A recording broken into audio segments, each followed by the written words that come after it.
Mothership control in readiness. Sonic assassins cleared for space flight. Countdown starting now. 30. Countdown started. All units prepare for activation. 25. Production androids activated. Now. The tape is rolling, the red orb is glowing. 20.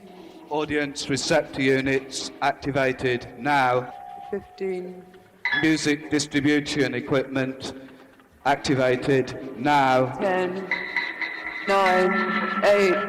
7. 6. 5. 4. All units 3, activated. 2. Countdown 1. terminating. Countdown complete. All units functioning.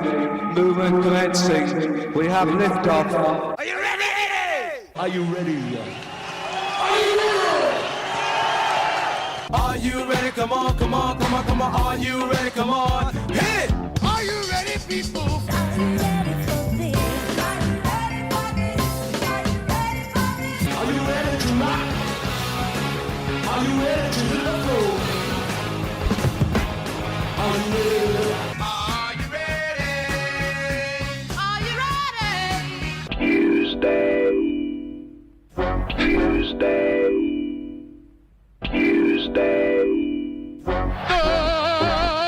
Best go! Best go! Best go! This is Best show! Best show! Best show! Best show! Keep on laughing with the radio on Tuesday night, when all the other days have got you down. You'll feel alright, you'll feel alright. Over on the best show. Over on the best show. Best show. Best show. Best show.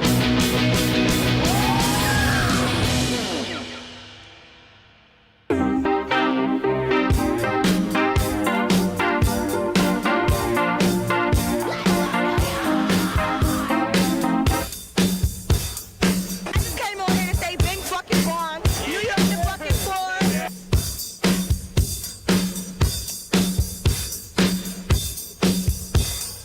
Smoking and drinking on a Tuesday night. Everybody had a hard year. this is Best go.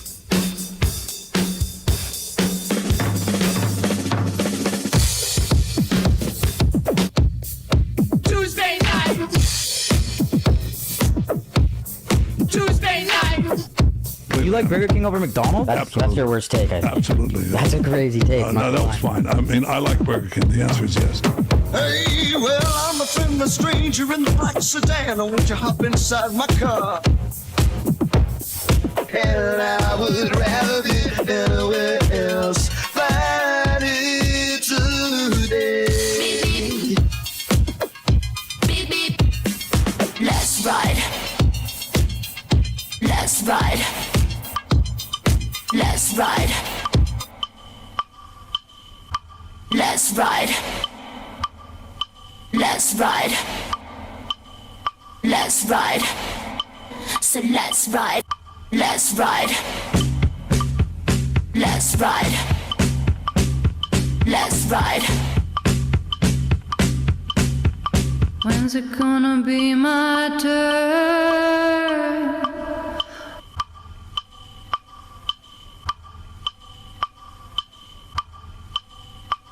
When times get rough, you can fall back on us.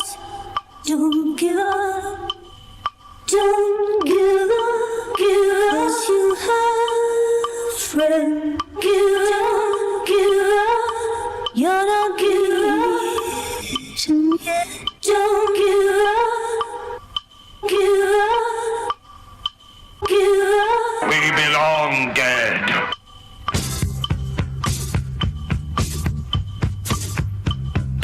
Hey, welcome to the best show. How we all doing? Everybody having fun here. Welcome on a Tuesday night, right? Smoking and drinking on a Tuesday night. Here on the best show, we're doing it again. We always do it like this, right? We always have fun here on the best show. Tonight's no different. Tonight is going to be, the only way it's different is we're going to have more fun than we usually have, huh?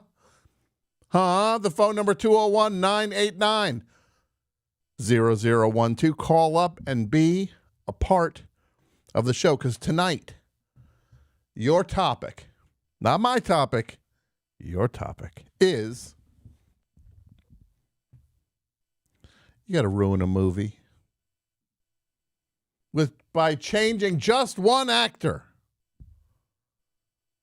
And that's going to be running all through the show, 201-989-0012. And then we are going to be joined by our friend, Griffin Newman's going to be coming by, one of my all-time favorite guests. I shouldn't say that out loud. He'll get all they go to his head. I can't have that. Can't have it. So tell him he's not one of the best. He's one of the worst guests on the show. But he's actually one of my favorites. So... what's going on, everybody? Big things happening in the world of the best show. We got live shows coming up this October. We will be appearing the best show 25. Best show 25. 25 years. Look at that. Well. How'd that happen? You turn around and suddenly 25 years. And we're going to honor those shows. We're doing Brooklyn, October 11th, sold out. Brooklyn, October 12th, tickets still available. Philadelphia, October 13th, tickets still available. Los Angeles on October 15th. Yes, tickets still available. And the 21st of October in Chicago, closing it all out at the esteemed Talia Hall.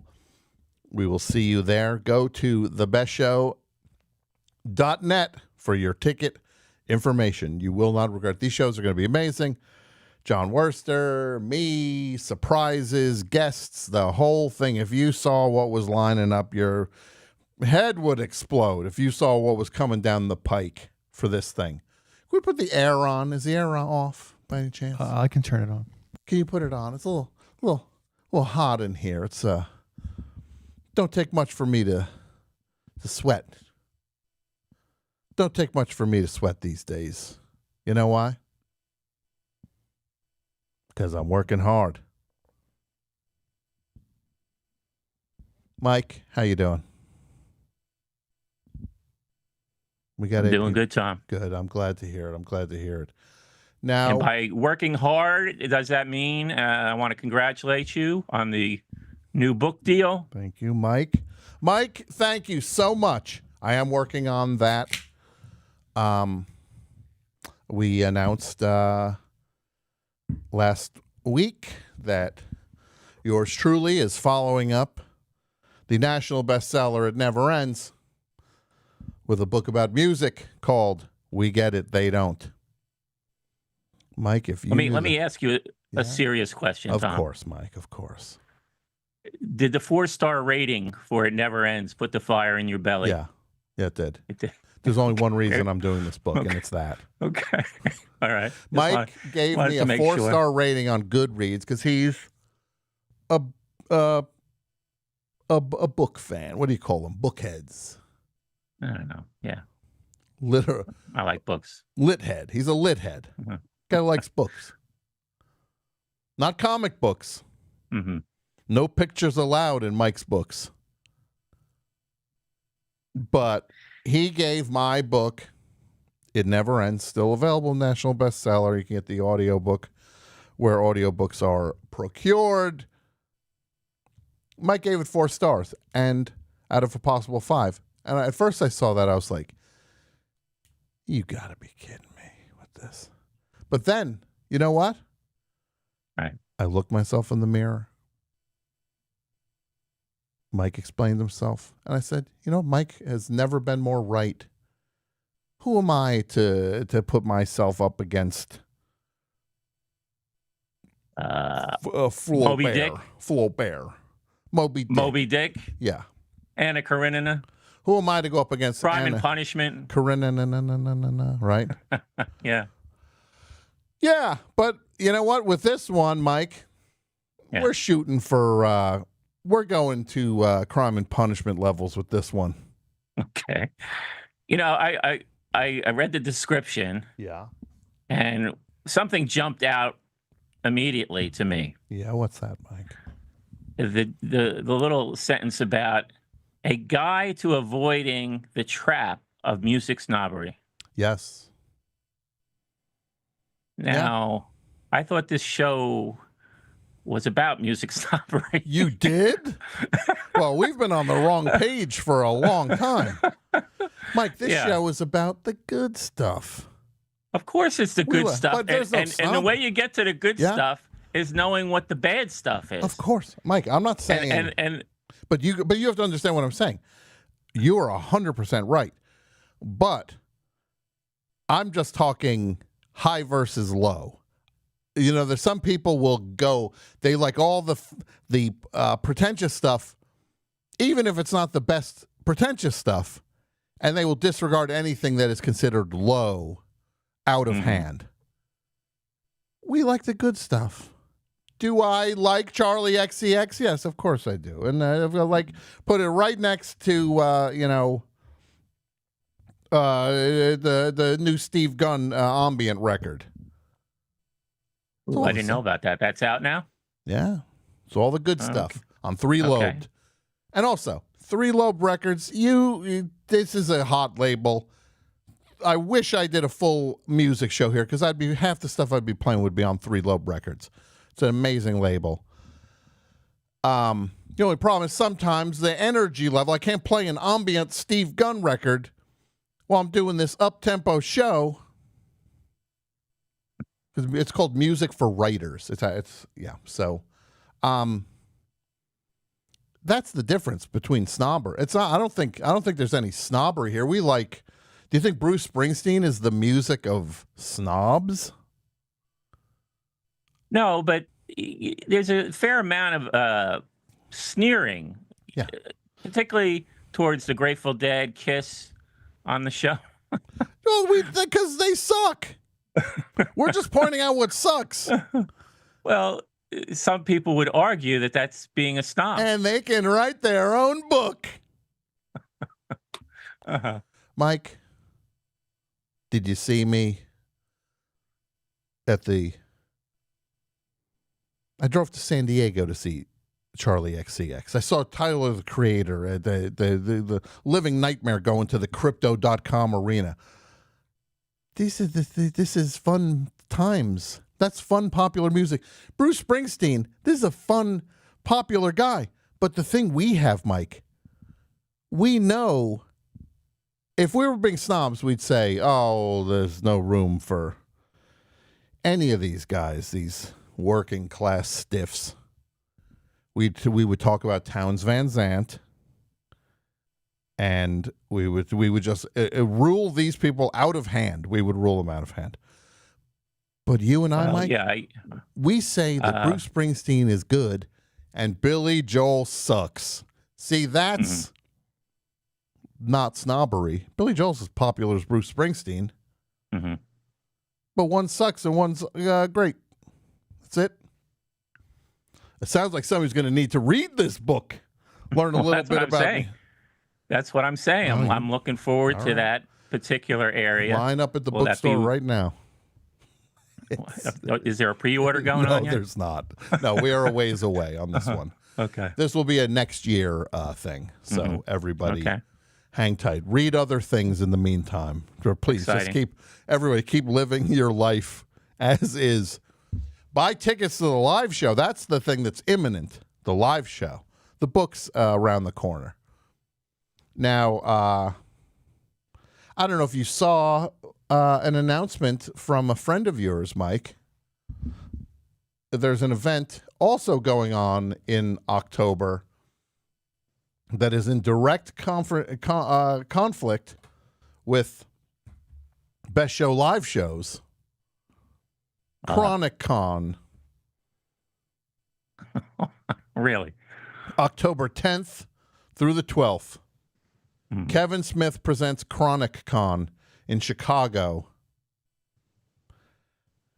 One of the exciting things they have planned for this year, Mike? Yeah. Mallrats reunion. Yeah. You could check out. They have they got the Mallrats reunion coming up. Let me read you. I got to read you this Mallrats reunion. Well, isn't one of the Mallrats deceased? Is he? No, it wasn't Jeremy Shannon London? Doherty in that Shannon, movie. Shannon Doherty passed away, yes. One of the Mallrats is no longer with us. You're right. But this Mallrats reunion, Mike, I don't know how this guy's swinging this one. He's got everybody at this thing. They're all back. Mike, he's got Brian O'Halloran coming to this thing. Yeah. He's got Michael Rooker. Mm-hmm. He eats the pretzels, remember? Okay. It's been a while. He's got him back. Jason Lee. Yeah. Ethan Suplee. The whole gang is back. Okay. And I'm just asking you, please, Mike. Mm-hmm. Stay with the best show for this October. Don't zag over to the Mallrats reunion. I was just thinking I'm going to have to extend my stay in Chicago. The 30th anniversary. Why is he also having it in Chicago? Yeah, it's weird. It was the most Jersey thing ever. You know, it's been blowing my mind, Mike. I'm working on this book, and right now I'm listening to everything that Steely Dan ever did. I'm listening to an album like over and over and over. Mm-hmm. Like I'm trying on this one. I don't want to talk about it yet, but I listened to the audio book that was the Donald Fagen biography.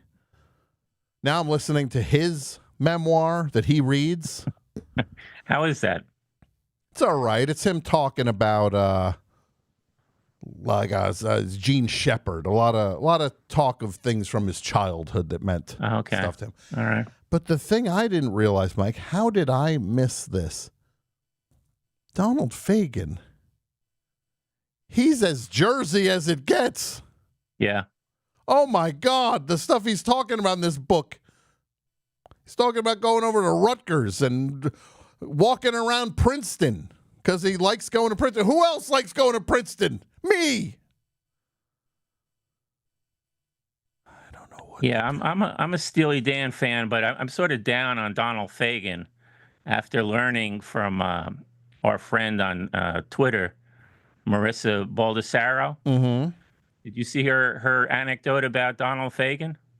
No, I did not. Well, she was a hairdresser. Okay.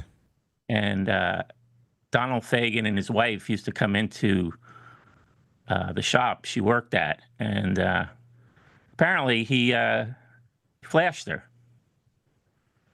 Dropped his drawers. Oh, boy. Yeah. Yeah. So keep that in mind while you're listening to Donald Fagen. He's not above doing something like that. Like, I didn't think it was above anything after hearing some of these. I wonder if I doubt this makes and then apparently the wife got upset. The wife got upset Libby. because she brought it to the attention of the people. Yeah. I might have to put the Donald Fagen stuff in perspective. I'm just trying to focus on the music. I'm trying to understand the music. Yeah. I've ignored. Look, I didn't listen to the albums. I've heard the stuff, but I never was like listening to them at home. Now I am. Yeah. Okay. One has got your attention. One particular album. I can't say just yet. Uh-huh. I don't want to be the guy who says, buy the book. But I honestly am figuring it out right now. I'm figuring out the whole thing. My mind is a swirl of Steely Dan right now. Wow. Frank King Richard. I think when I became a fan, Yeah. it sort of it was a sudden thing, because I already was aware of their music because it was very popular and on the radio all the time, but I wasn't like a super fan from the get-go. And then something clicked, and then then I was on board. Yeah, I don't know. We'll see. I'm on the journey right now. You're on the journey. Yeah. I found something. They get in the chat. I'm looking at the chat. Steely Dan, music for dudes. It is so dude heavy. But this is what I'll say. I went to the movies the other night and saw a film that is, I did not know was this dude heavy. 70 millimeter print of Close Encounters of the Third Kind. Okay. I thought you were going to say Cool Hand Luke. Mike, I saw Close Encounters. This could not have been more dude, a crowd. I thought it might as well have been at Sports Cuts. Sports Cuts doesn't have as many dudes in the sitting down. I literally walked in from when I entered the Egyptian theater to getting to my seat. I heard two, I'm not kidding, I swear, two people say the word Criterion. Two different conversations about Criterion. Yeah. Yeah. And they're not using it in a different context. No, this was specifically about the DVDs and Blu-rays that Criterion puts out. Yeah. No, I liked it. Look, I liked it. I thought it was amazing. It's great, but holy moly, is that a dude crowd for Close Encounters? Who would have thought that the movie where a grown man decides to abandon his family to go hang out with Martians would be dude heavy? I don't like kids. I don't want kids. I'm getting on this spaceship. I should be talking about. Yeah, go ahead. I haven't seen it in a while. I mean, I'm trying to think. I don't think there's any. Are there any female characters in it? Is it mostly dude characters? There's the mom of the little kid that gets sucked into the spaceship because she's running up the hill with him also. Yeah. And then there's Terry Garr. Terry Garr's in it, yeah. Poor woman trying to hold the family together while the dad goes insane. And she's kind of heavy in the movie because she's trying to keep her three kids away from the father who's losing his mind by throwing dirt and plants through the window. Yeah, I didn't quite understand why he was constructing the mountain, and I guess that's where he had to go. Yeah, why did he do it inside? Right, yeah. He could have done that in the backyard. Definitely, that's a backdoor activity I've ever heard one. Yeah. Yeah. In the chat, John... I hope somebody doesn't clip that and make that dirty. No, don't clip that, folks. Yeah, that's a backdoor activity if I ever heard one. Somebody in the chat saying it's Spielberg the movie is Spielberg dealing with his parents' divorce. Absolutely it is. It is a guy watching. Steven Spielberg is one of the kids in the movie, really, watching his parents fight. So, yeah, that is a dude movie. Two people mentioning Criterion. So, all right, I'm going to, let's see, do we have any let's take some calls.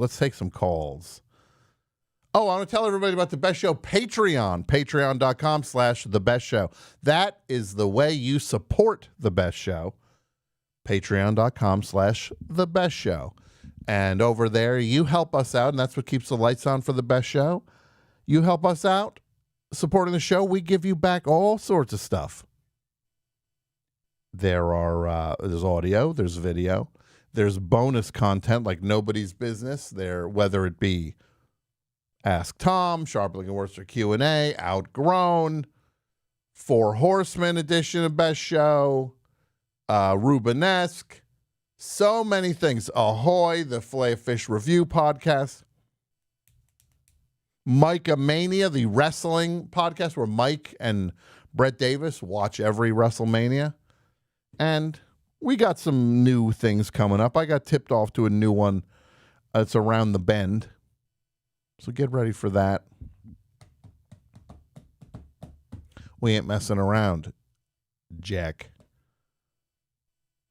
Let's see what's going on the phones. But patreon.com/the best show. Support the show, please. Hello, Best Show.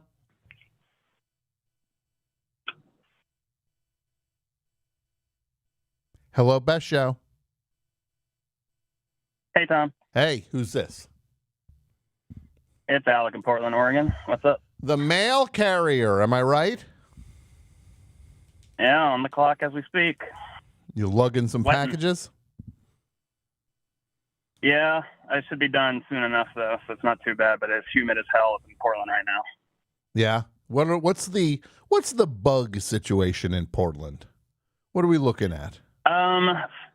It's the worst time of year for them, so there's not a ton of bug activity compared to I'm from the South originally, so there's no mosquitoes up here, for instance, no cockroaches or anything like that. But during the summer, it is full on spider season, and it's and not good if you're a mail carrier because the majority of my customers have shipping driveways spiders that lead up to their back door. They're mailing spiders back and forth. Well, yeah, thankfully, no. We do get grasshoppers and worms and stuff, but no spiders. You mean that people are shipping grasshoppers? Yeah, and sometimes baby chicks, things like that. But yeah, I think it's people that have exotic pets. One time I did go to the post office and I did hear baby chicks chirping from in the back. Very strange sound. Yeah, it makes you feel like you got hit in the head with a frying pan. Yeah. Now, Alec, what do you got for us? What do you got for the topic? I feel like mine might be too much of a slam dunk because I didn't have a ton of time to think about it. And now the topic is ruin a movie by changing one actor. Correct. And so I decided to go with Lost in Translation, but you replace Bill Murray with his SNL nemesis Chevy Chase. Oof. And I think you got kind of a turd. Yeah, that's the worst movie ever. If Chevy Chase... 2 hours of him trying to with especially the 2003 era Chevy Chase, where I think he was just doing cameos at that point. It was before Community, so I think he was just doing bit parts in Orange County and stuff like that. Picture him smirking his way through that movie. Picture him at in the karaoke scene, right? Oh yeah, yeah. I don't think he's ever heard a Roxy Music song. Chevy Chase was in Steely Dan early, when in school. Not. I don't think they were called Steely Dan. Yeah. He jammed with those guys because he was a drummer.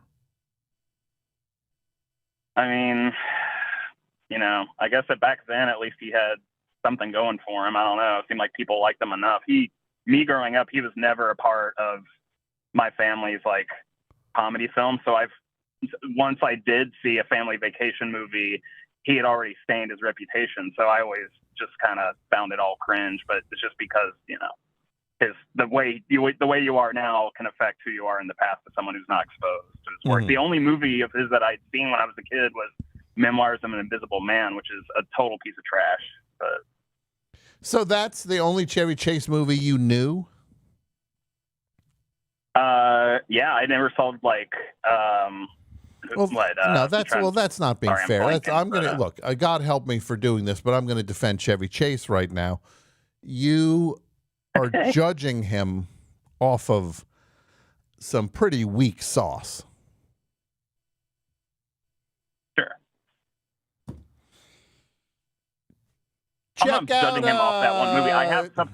I've subsequently seen his movies growing up, as I got older. But as a kid, I didn't have the same affection for him that people of my generation had, just because for some reason his movies weren't in rotation until I was in basically my 20s. I saw the movie Took my mom a long time to catch up. I saw the movie Modern Problems probably 40 times because it was on cable all the time. I saw that movie so many times. Then there was the movie Seems Like Old Times with him and Goldie Hawn and Charles Grodin. Saw that a million times. Caddyshack, of course. He played Caddyshack. Remember Caddyshack? I remember Caddyshack. Didn't see it until I was older for some reason. He's in Caddyshack. I saw a lot of these Chevy Chase movies, so I had a pretty good idea of who Chevy Chase was. So when he started to go sideways, the Three Amigos, what about that? You ever see the Three Amigos?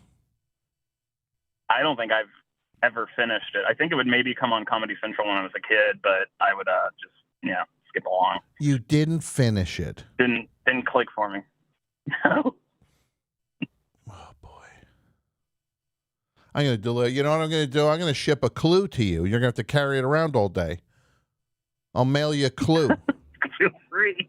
I'll mail you a Clue. My whole job is clues. Now give us, Alec, give us some post office hacks. Give us one post office hack. Not saying illegal stuff, but just to take advantage of the post office. Like what's a little secret that people might not know about that could help them? I mean, I feel like everything that could be a hack, they've advertised to death now. I mean, the main thing, I'm trying to think if there's anything specific, but I don't know. Those flat rate priority boxes are kind of the way to go, depending on what you're going to be shipping of a certain size, because weight doesn't matter. If it fits, it ships. That's like the whole dumb slogan that they picked. But outside of that, so with these, hold on, the priority boxes where they supply the box at Correct. the post office. Let's say I take one of those. The priority rate. I take a box, I fill it with molten steel, let it harden. Yep. This thing weighs what? 300 pounds now? Yeah. But I bring the we box. do have weight limits in the post office. But if it fits, it ships. Apparently that's not true. Yeah. I believe if it's over 80 pounds, that might be the limit, because we're not like in a situation where we can do team lifts like UPS or FedEx can. Yeah. So you're looking at potentially injuring someone, which means workers' comp. It's the whole thing. But having said that, I have had customers that have done pretty much what you're talking about, where it seems like they're basically shipping kettlebells that weigh, a box that you would usually fit something that if it were 35 pounds, it would cost them, say, $100 to ship. They could ship it for $15, and the thing weighs the same amount. So So if you need to ship some kettlebells, that's okay. If you need to ship kettlebells. Next time I'm shipping kettlebells, I'll keep this ship it and you fit it and you can ship it deal. Alec, yeah. Or books. Media Mail works for that. So. And when they say, let me ask you this: at the post office, when they say, "Oh, Media Mail," we could potentially search that package to make sure it's Media Mail. They're not searching any packages, are they? I can think of at least one instance where they did, because funny enough, a mail carrier at my station had a housemate that was moving by mail from another state. I think she told them you can just put all your belongings in a box and say that it's Media Mail. And it turned out that not only did they search it, but for the person to come pick up their belongings, it would have cost them, I think, $165, something like that. But when all was said and done, there was also a pot handle sticking out of the box. So that was kind of a giveaway, I guess, during shipment. But they're not always checking. But if it looks like you could pack a T-shirt, say, in a Media Mail, like, with a record or something like that, and it wouldn't get, there's no reason why it'd be inspected. But if it's going to be a bigger box that you say has like books or CDs in it, they're likely going to check it. So. Yeah. Well, what if I just if you're going to send clothing, put a couple books in there and say that the shirts are the wrapping. The packing. I mean, honestly, that could work as long as the form fits. Like, you're usually pretty okay as long as there's nothing. If everything feels right. But like I said, I mean, if you got a bunch of pot and pans in a loose box, there's no reason why they wouldn't. Well, pop look, it over, these are secrets of the post office, and we're going to get more from you. Alec, thank you for the call. Your suggestion was great. All right. What do the guy want to do? Tell me a life story? It's a good call. You made a good call. Good call, Alec. You done did it. Hello, Best Show. Hey, Tom. How you doing? I'm good. To whom am I speaking? This is Jamie in Oklahoma City. Jamie in Oklahoma City. What's going on in OKC tonight, Jamie? Not much. Just very hot. Trying to get some cleaning done while I can. Now, what's the bug situation in Oklahoma City during the summer? Oh, man. I will say, in the city seems to be okay. You've got your June bugs. A lot of June bugs about. And then in the suburbs, that's where you start to get your mosquitoes and stuff if people aren't spraying and whatnot. Apparently, Oklahoma has the same climate as Georgia, so we get similar bugs, I'm told. Yeah. Well, try to stay cool. I'm not the bug guy in the friend group. Try to stay cool. I will. What do you do in Oklahoma City to stay cool? I picture you guys with those, like, ice pops. We don't have nothing like water ice or anything. Otter Pops. Otter Pops. I think Sonic is big here. A lot of Sonics in Oklahoma. I think that's how the majority of people are staying cool. Ironically, there were a lot of Sonics in Oklahoma when the basketball team became the Thunder.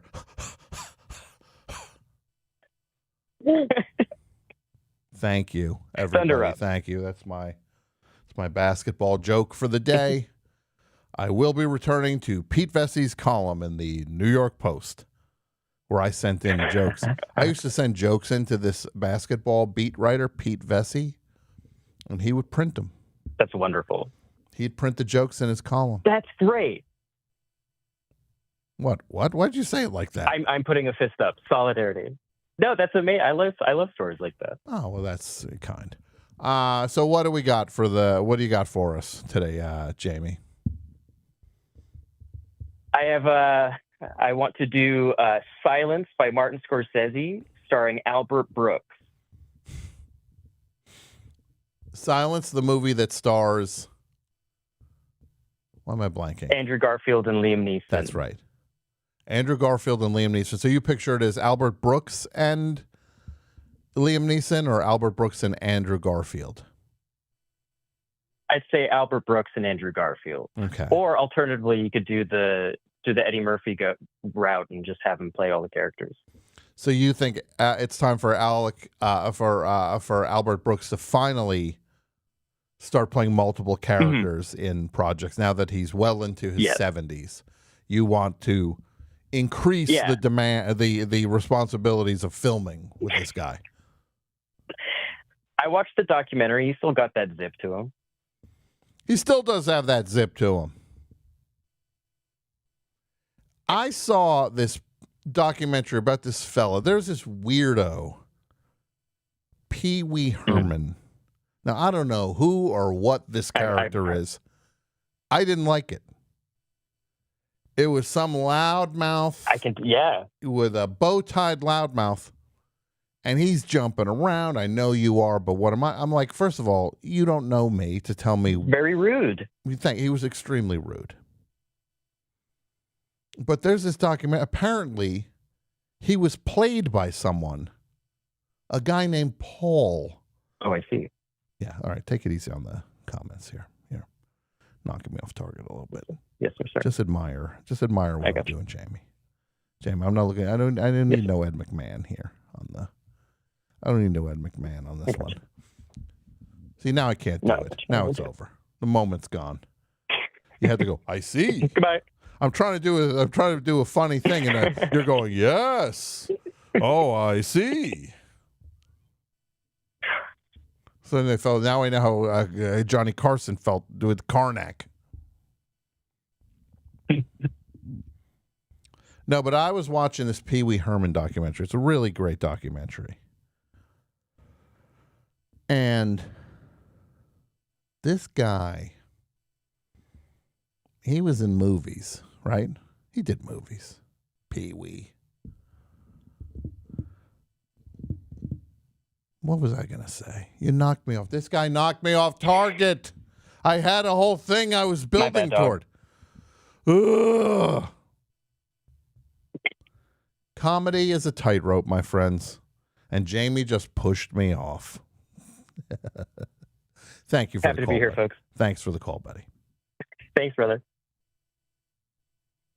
What was I going to say? I was building. Oh, I know what I was going to say. This is like a documentary about this guy, which is a filmed. It's like a documentary is like if you were just, you live in your life, but you had to talk about it and they film you while you do it. It's not scripted. And the only thing I could think watching this thing was,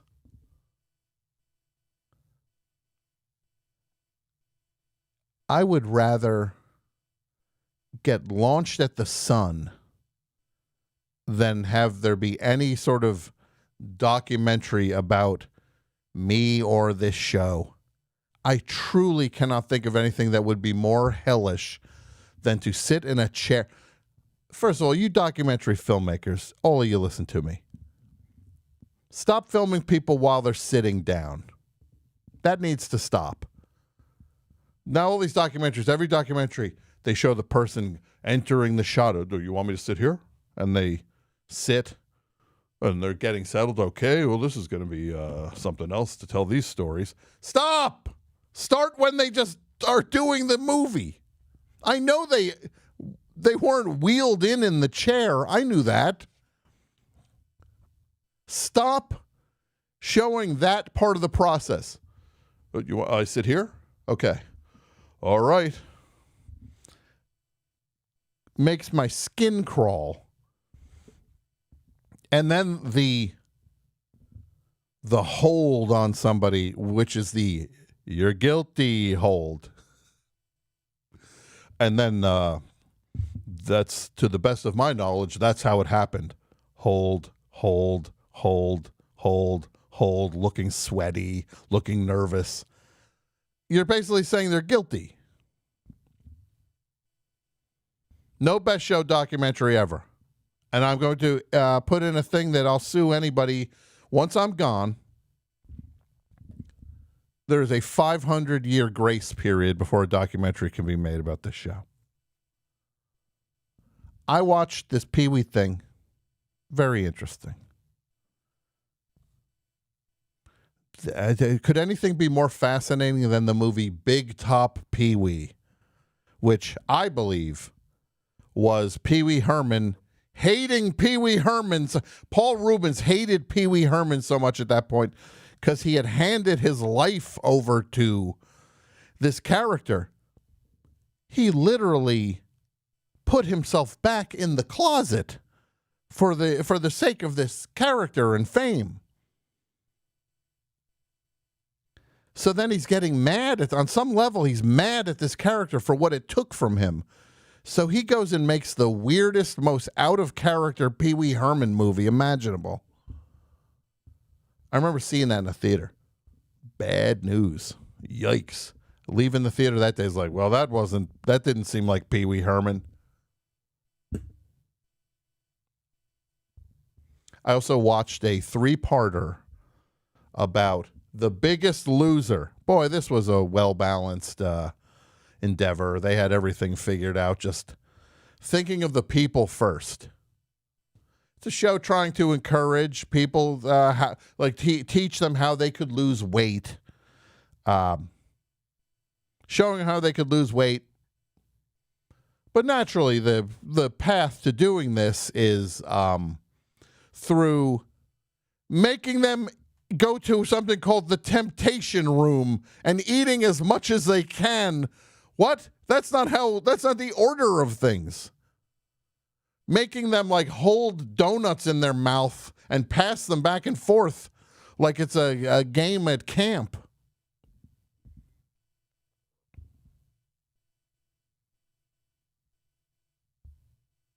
And yet, almost every person that worked on that show came out. And of course, Dan, I know that wasn't the purpose. The purpose was humiliation. I know. Ugh. Chad is not the show. The Chad is not the show. The Chad is not the show.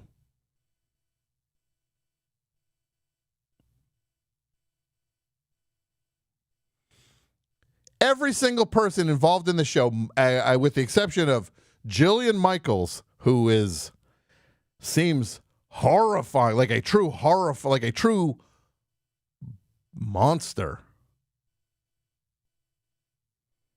They showed up and just talked about the process. They just show up, when we were doing the show. Like, so they're just proud of it.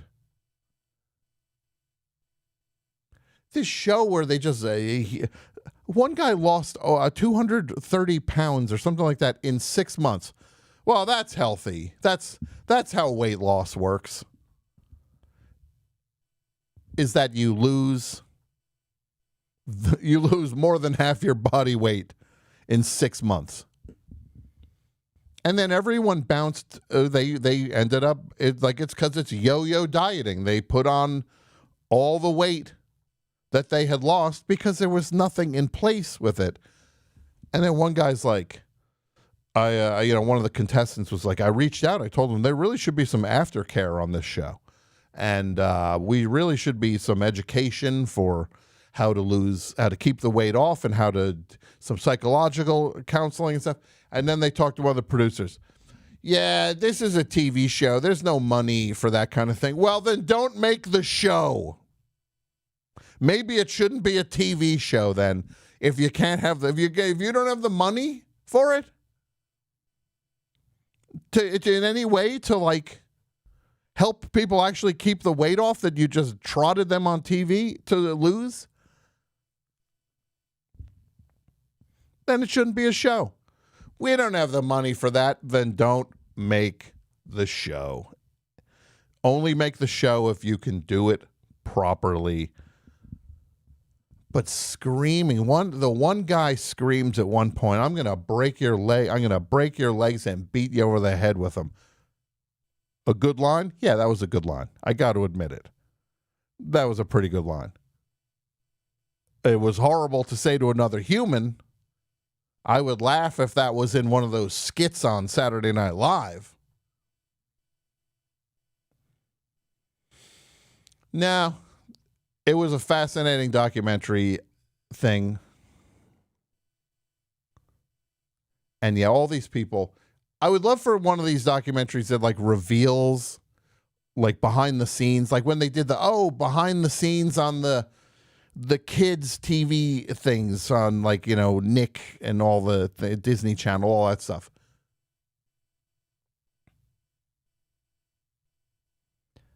They show them.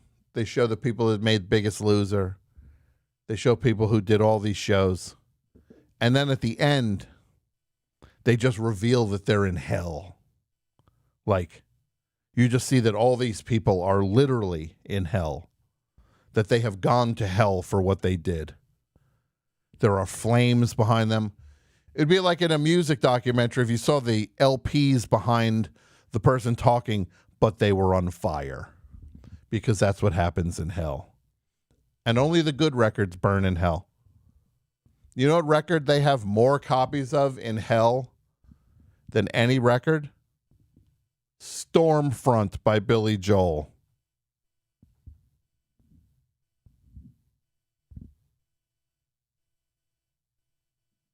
In the middle of the night. I didn't watch this Billy Joel documentary yet. I'm not ready. I'm not ready for that one. Hello, Best Show. Hello, Tom. Hi, who's this? This is Greg. Greg, where are you calling from? I'm in Indiana. Proud state, huh? Proud times to be from Indiana. Yeah. fun. It's a fun state. I've grown up here my whole life. I was born in Phoenix, but I've learned to. There's some good things about it. We're getting you out. We're getting you out, Greg.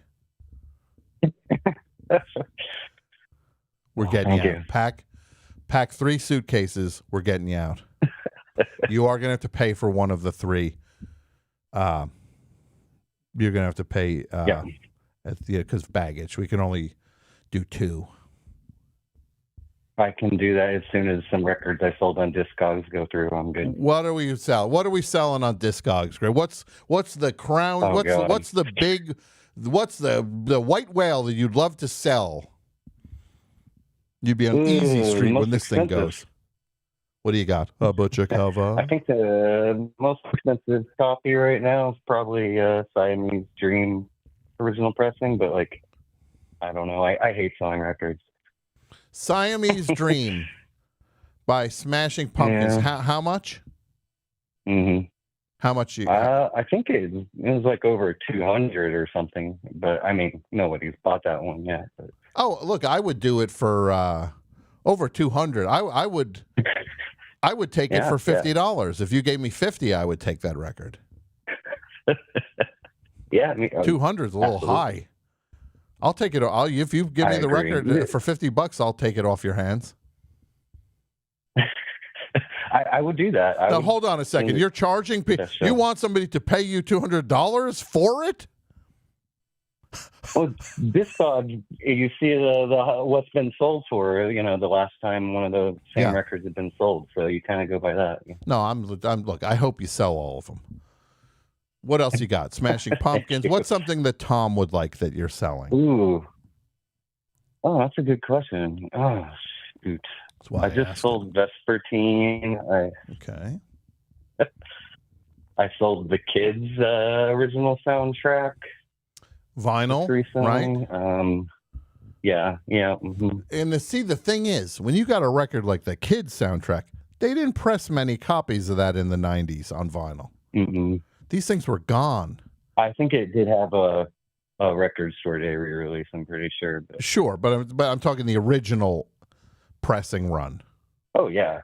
These things were down in the vinyl was the hundreds at best. Yeah. Mm-hmm. Yeah. What do you got for the topic, my friend? Oh, God. I'm not happy about it, but this was a suggestion from somebody on the Discord, which is a Discord for the Doughboys. Just coming Hold from on, user Maple. wait. What? You? Yep. Just so I get this straight. You hang out on a Doughboys message board. Hear me out. Don't interject. Don't interject just yet. Okay. Greg, he's sitting out there in Muncie. Where are you from? What town?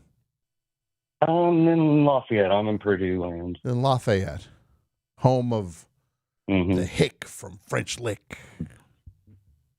That's not true. Home of Jackson 5. No, that's Gary. We're home of Axl Rose and Shannon Hoon. And who? Shannon Hoon, from Blind Melon. Okay. Yeah. So you're sitting out there in Gary.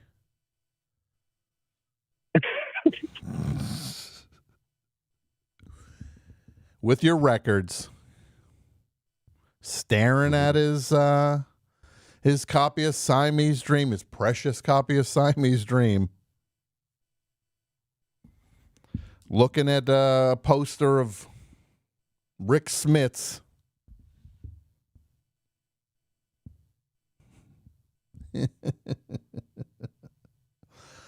Buddy, I'm going to go easy on you. So you're on a Doughboys message board out there. That's fine. I like the Doughboys a lot. It's a fun show. But you're going on a Doughboys message board and you're asking them, hey, tonight the topic is going to be on the best show. This. And these Doughboy fans who probably hate me, safe bet. No. And I like the Doughboys.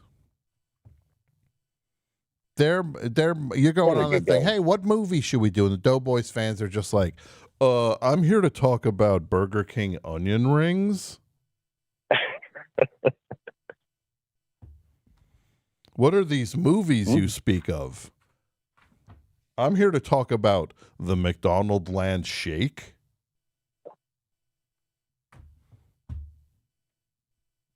And what's it called? The Doobie Boys? What is it called? What's it called? Dope? What's it? Doughboys? No, what was the board called? Dose Boys? Dough scored. Dough scored, like Discord, but dough. And where is this? It's just a chat. Like, if you're on their Patreon, you have access to it, I guess. Well, I don't like have a access to discussion their board, Patreon. I don't have access to their Patreon. They won't allow me. They'd let you in for free if you I've wanted. tried to buy a membership. They would not. They reject it every time. And that one Doughboy is like a movie. He's in Twisted Metal. Mike Mitchell. Mike Mitchell's really funny. I love Mike Mitchell. And I love the other fellow. What's his name? Herb? Cameron? What is it? Nick Weiger. Nick Weiger, yes. Nick Weiger, yeah. So what did you guys on the Doughboys message board come up with? Well, I only preface this so you didn't get mad at me because this is from user Maple, and I had other ideas, but he wanted to say Clifford. But with Nick Weiger and Mike Mitchell in it. Josh Gad. So Mike Mitchell and Nick Weiger are in it. We could have done that. I did say Josh Gad starring in Clifford. Yeah. What are they saying? My Dinner with Andre, but with Mike Mitchell and Nick Weiger. Ooh. These Doughboys fans.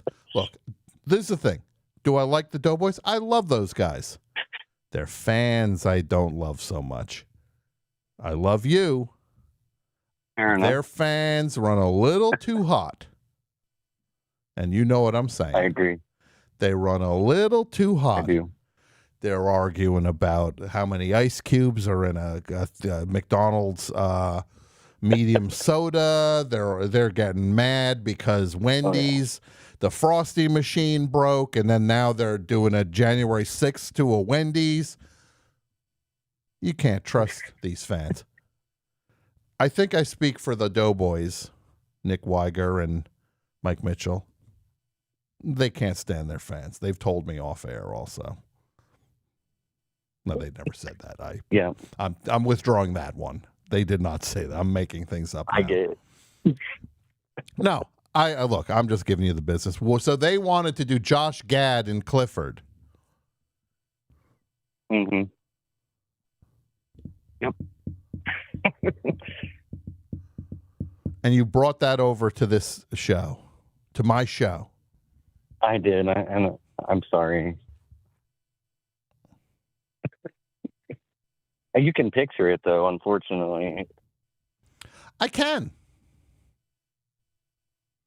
Greg. Thanks for the call, buddy.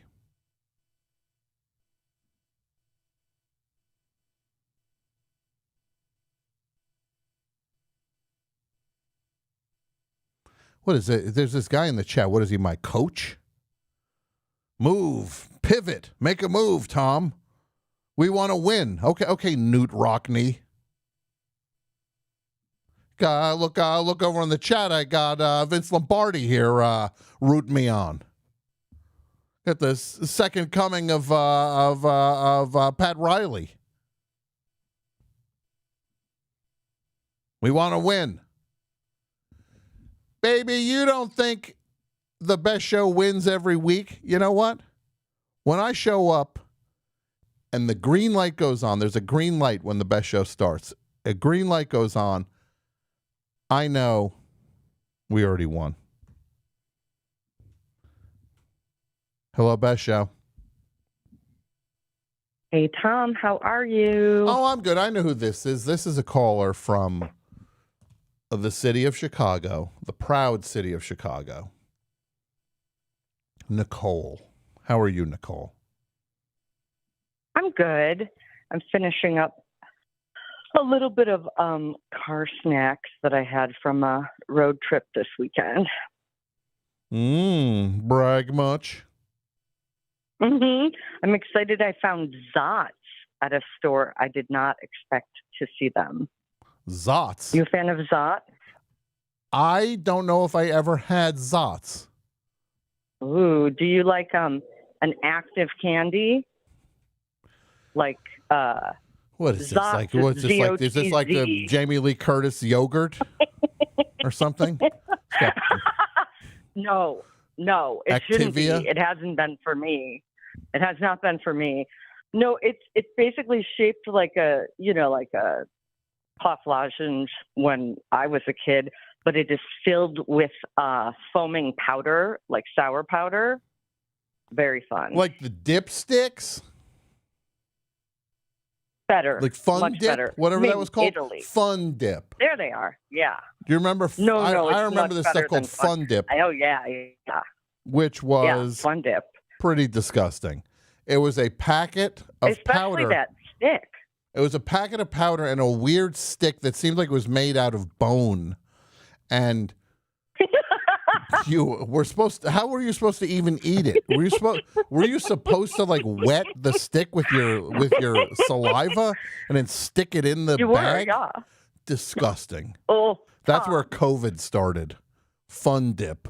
That's where all of us started pretending to snort cocaine as children. A bird flew into a pack of Fun Dip and then spread a sick bird spread some Fun Dip all over a town, and everybody got sick, and that's how COVID started. What could have made that freaking stick? Like, what runoff did they like mush together to make that stick? Because the taste of that stick is indescribable. No, that stick felt like it was really like it was made out of bone. I know. I'm upset, Tom. Like bone with like just a little bit of corn syrup. Oh, the throw up. Made me want to barf that Fun Dip. And somebody in the chat just said they got Fun Dip from the ice cream truck. What is wrong with you? You got everything on an ice cream truck. You got everything waiting for you on an ice cream truck. You got a toasted almond. You got a strawberry shortcake. You got all these things waiting. Every option, and you go with. I'll get the Fun Dip, please. The only thing you're selling on the truck that's not cold. I think the healthy answer would be if one of their parents drove an ice cream truck that didn't have Fun Dip on it. The only healthy answer, right? There is no healthy answer when it comes to Fun Dip, Nicole.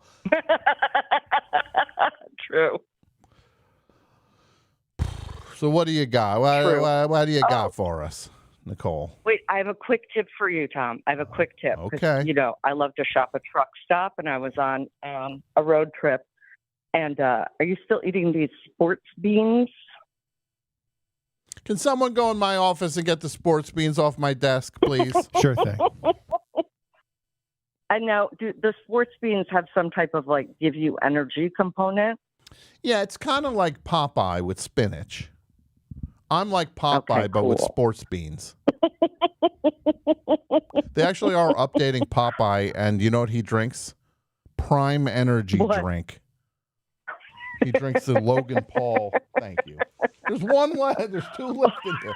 Oh, no. I got to make them last. Oh, no.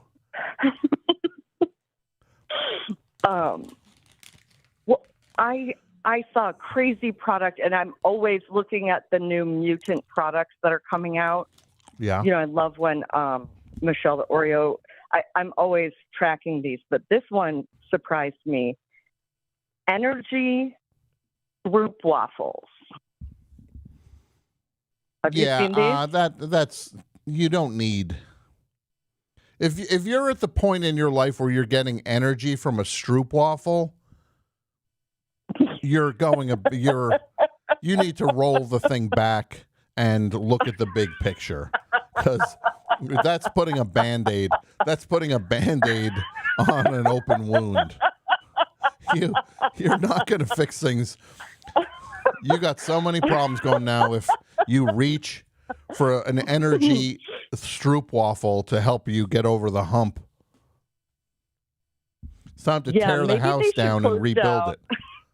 No, the property's worth They might something. need to close. They might need to close the truck stop for a day, and you should label the sections, and that should be the troubled section. Now, which for truck people to stop are we shop. talking about? The big one in Iowa? I knew you were going to ask. No, I think this was Michigan. It wasn't one of my favorite. It wasn't one of my favorite brands. It had a Subway in it, so it smelled weird, but it did have an impressive array of snacks and such. I didn't even buy anything at that one. I just shopped while my friends stopped and did whatever they needed. But you're knocking back the remnants of your road trip now. Well, I had gotten those like in Detroit in between the trips. I brought different candy for the trip there. I brought the sour freeze-dried Skittles. I recommend. Again, it's time to reinstate the draft. If we're eating freeze-dried Skittles at this point, everybody should be signing up. They should be getting drafted and go into basic training immediately. Oh. Shave your head. Yeah, sure. Basic training tomorrow. If freeze-dried Skittles are on the menu, no, it's time. You know what I picture people in Michigan eating at a truck stop? What?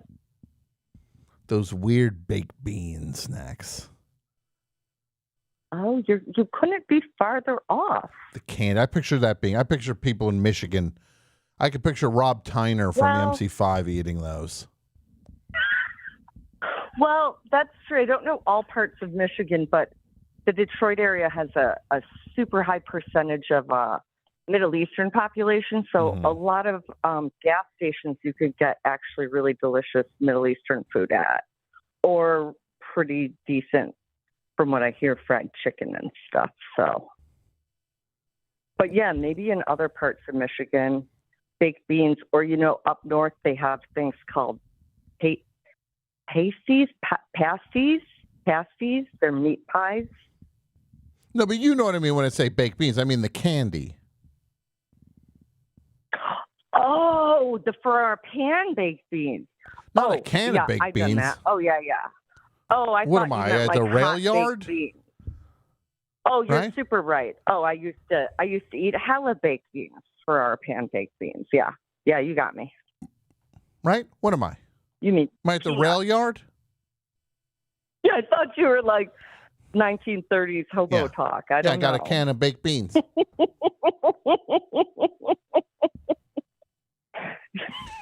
Hold on. Tom's lack of knowledge about ice cream / Italian ice truck candy options makes me question his central New Jersey cred.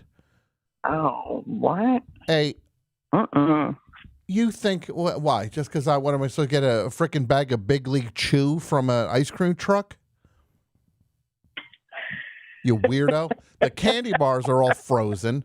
The candy bars are frozen. Frozen Snickers, frozen Milky Way, frozen Charleston Chew.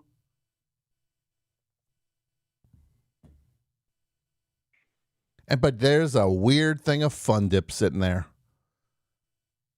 And that kid who ordered the Fun Dip from the ice cream truck, no offense, you need your head examined.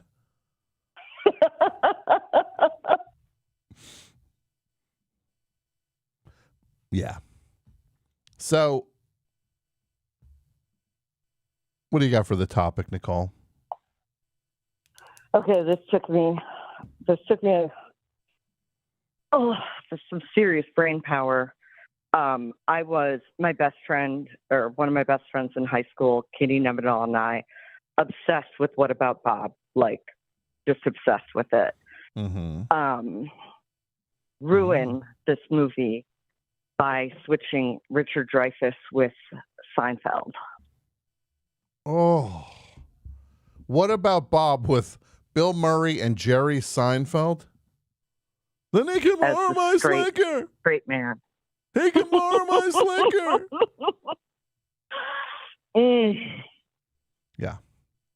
He could never deliver that line. Amazing. No, he would be. Jerry Seinfeld would be very. It wouldn't be fun, but it would be intense. It would be more like The Master then. That's funny. I was trying to think of who would ruin The Master. Jerry Seinfeld it might be would. more like The Master. If you put if Jerry Seinfeld was in The Master, I don't know. He might be more troubled. Yeah, he might be too troubled. hold on, hold the horses, hold all your horses. Frozen Charleston Chew would mess someone's mouth up. No. Clearly, somebody doesn't know the dimensions of a Charleston Chew. Yeah, my mom we'd eat frozen Charleston Chews. They're thin. Yeah, they just snap right off. Snaps right off. Yeah, you break them up. Yeah. Mm-hmm. Snaps right off. What about Bob if Richard Dreyfuss played both roles? I mean, and when he's Bob, he would be slumped in the chair like on Club Random. When he was on Bill Maher's podcast, Club Random, and he was slumped in the chair. Oh, I didn't know what that was. Am I really going to get into an argument about whether Charleston not frozen, it tears teeth out? No, I'm with you. I ate them too. All the time. You have backup right here. All the time. Thank you. You just hit it on the counter, and it breaks. You break pieces off if you don't want to bite it. I think you can figure it out in 10 seconds. Yeah. You figure it out in 10 seconds. Yeah. So excited about the Best Show 25 coming to Chicago? I am. And, Mike asked me if I was going to go to this Mallrats reunion. Thank you for telling me about it. So, of course, I will be buying my first ever autograph book. Okay. And getting since it filled. you're here after the Mallrats, mm-hmm. Yeah, you're here after the Mallrats reunion. I believe so. Yeah. Yeah. So I imagine you'll be in probably page 20 or something. But I'll that book will fill right up. Reunion first. Yeah. I hope so. That book will fill right up. Yeah. Yeah. It's all right, Nicole. I'm gonna. I hope they have one of those magic eye. I got a boogie, Nicole. I got a boogie. Bye. Thanks for the call. Bye.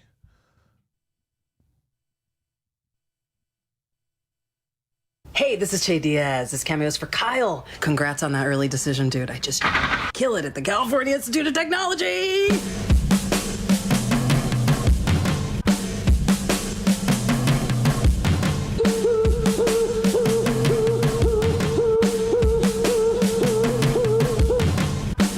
Today was as low could possibly be.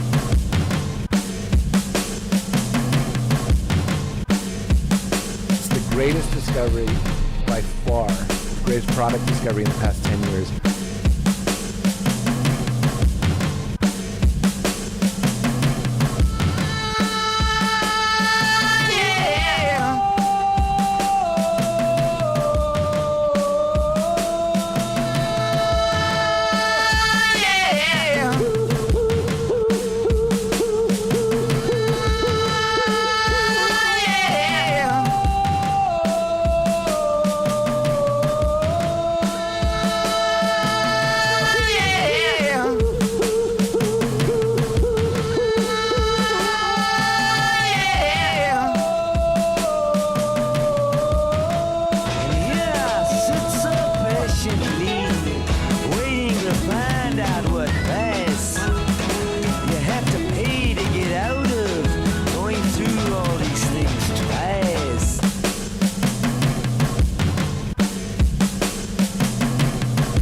Feeling, Snake Boy? How are you feeling, Snake Boy? Good. Welcome back to the Best Show, everybody. You know what I'm going to do? I'm going to play a quick song, and then we'll be back with our guests,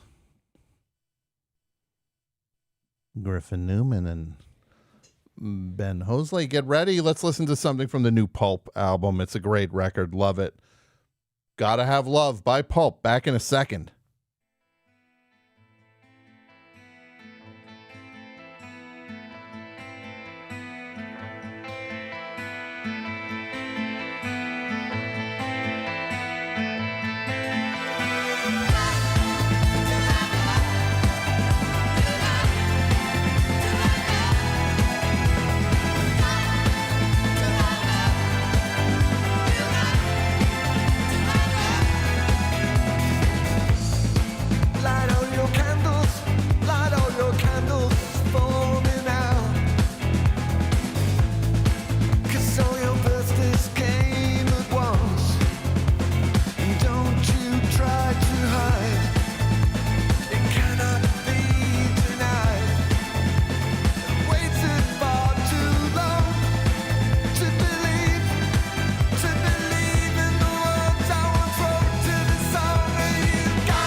When love disappears, life disappears, and you sit on your backside for 25 years, and you hedge your bets, and twist, and bust, and try, and fail, and work on an album, and build a jail, and lock yourself away from the one thing that could save you, the one thing that scares you to death, the only thing that can bring you back to life.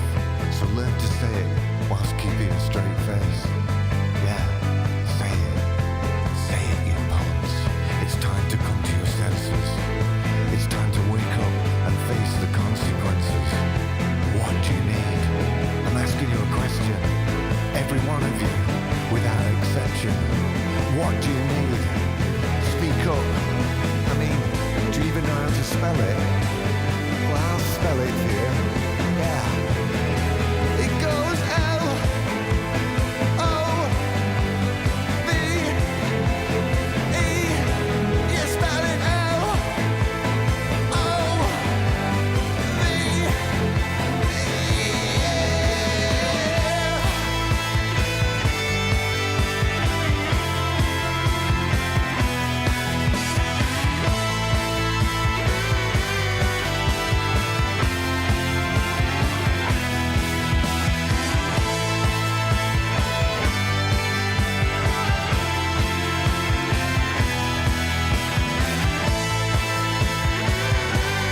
everybody. Welcome back to the best show. That's from the new Pulp record, More.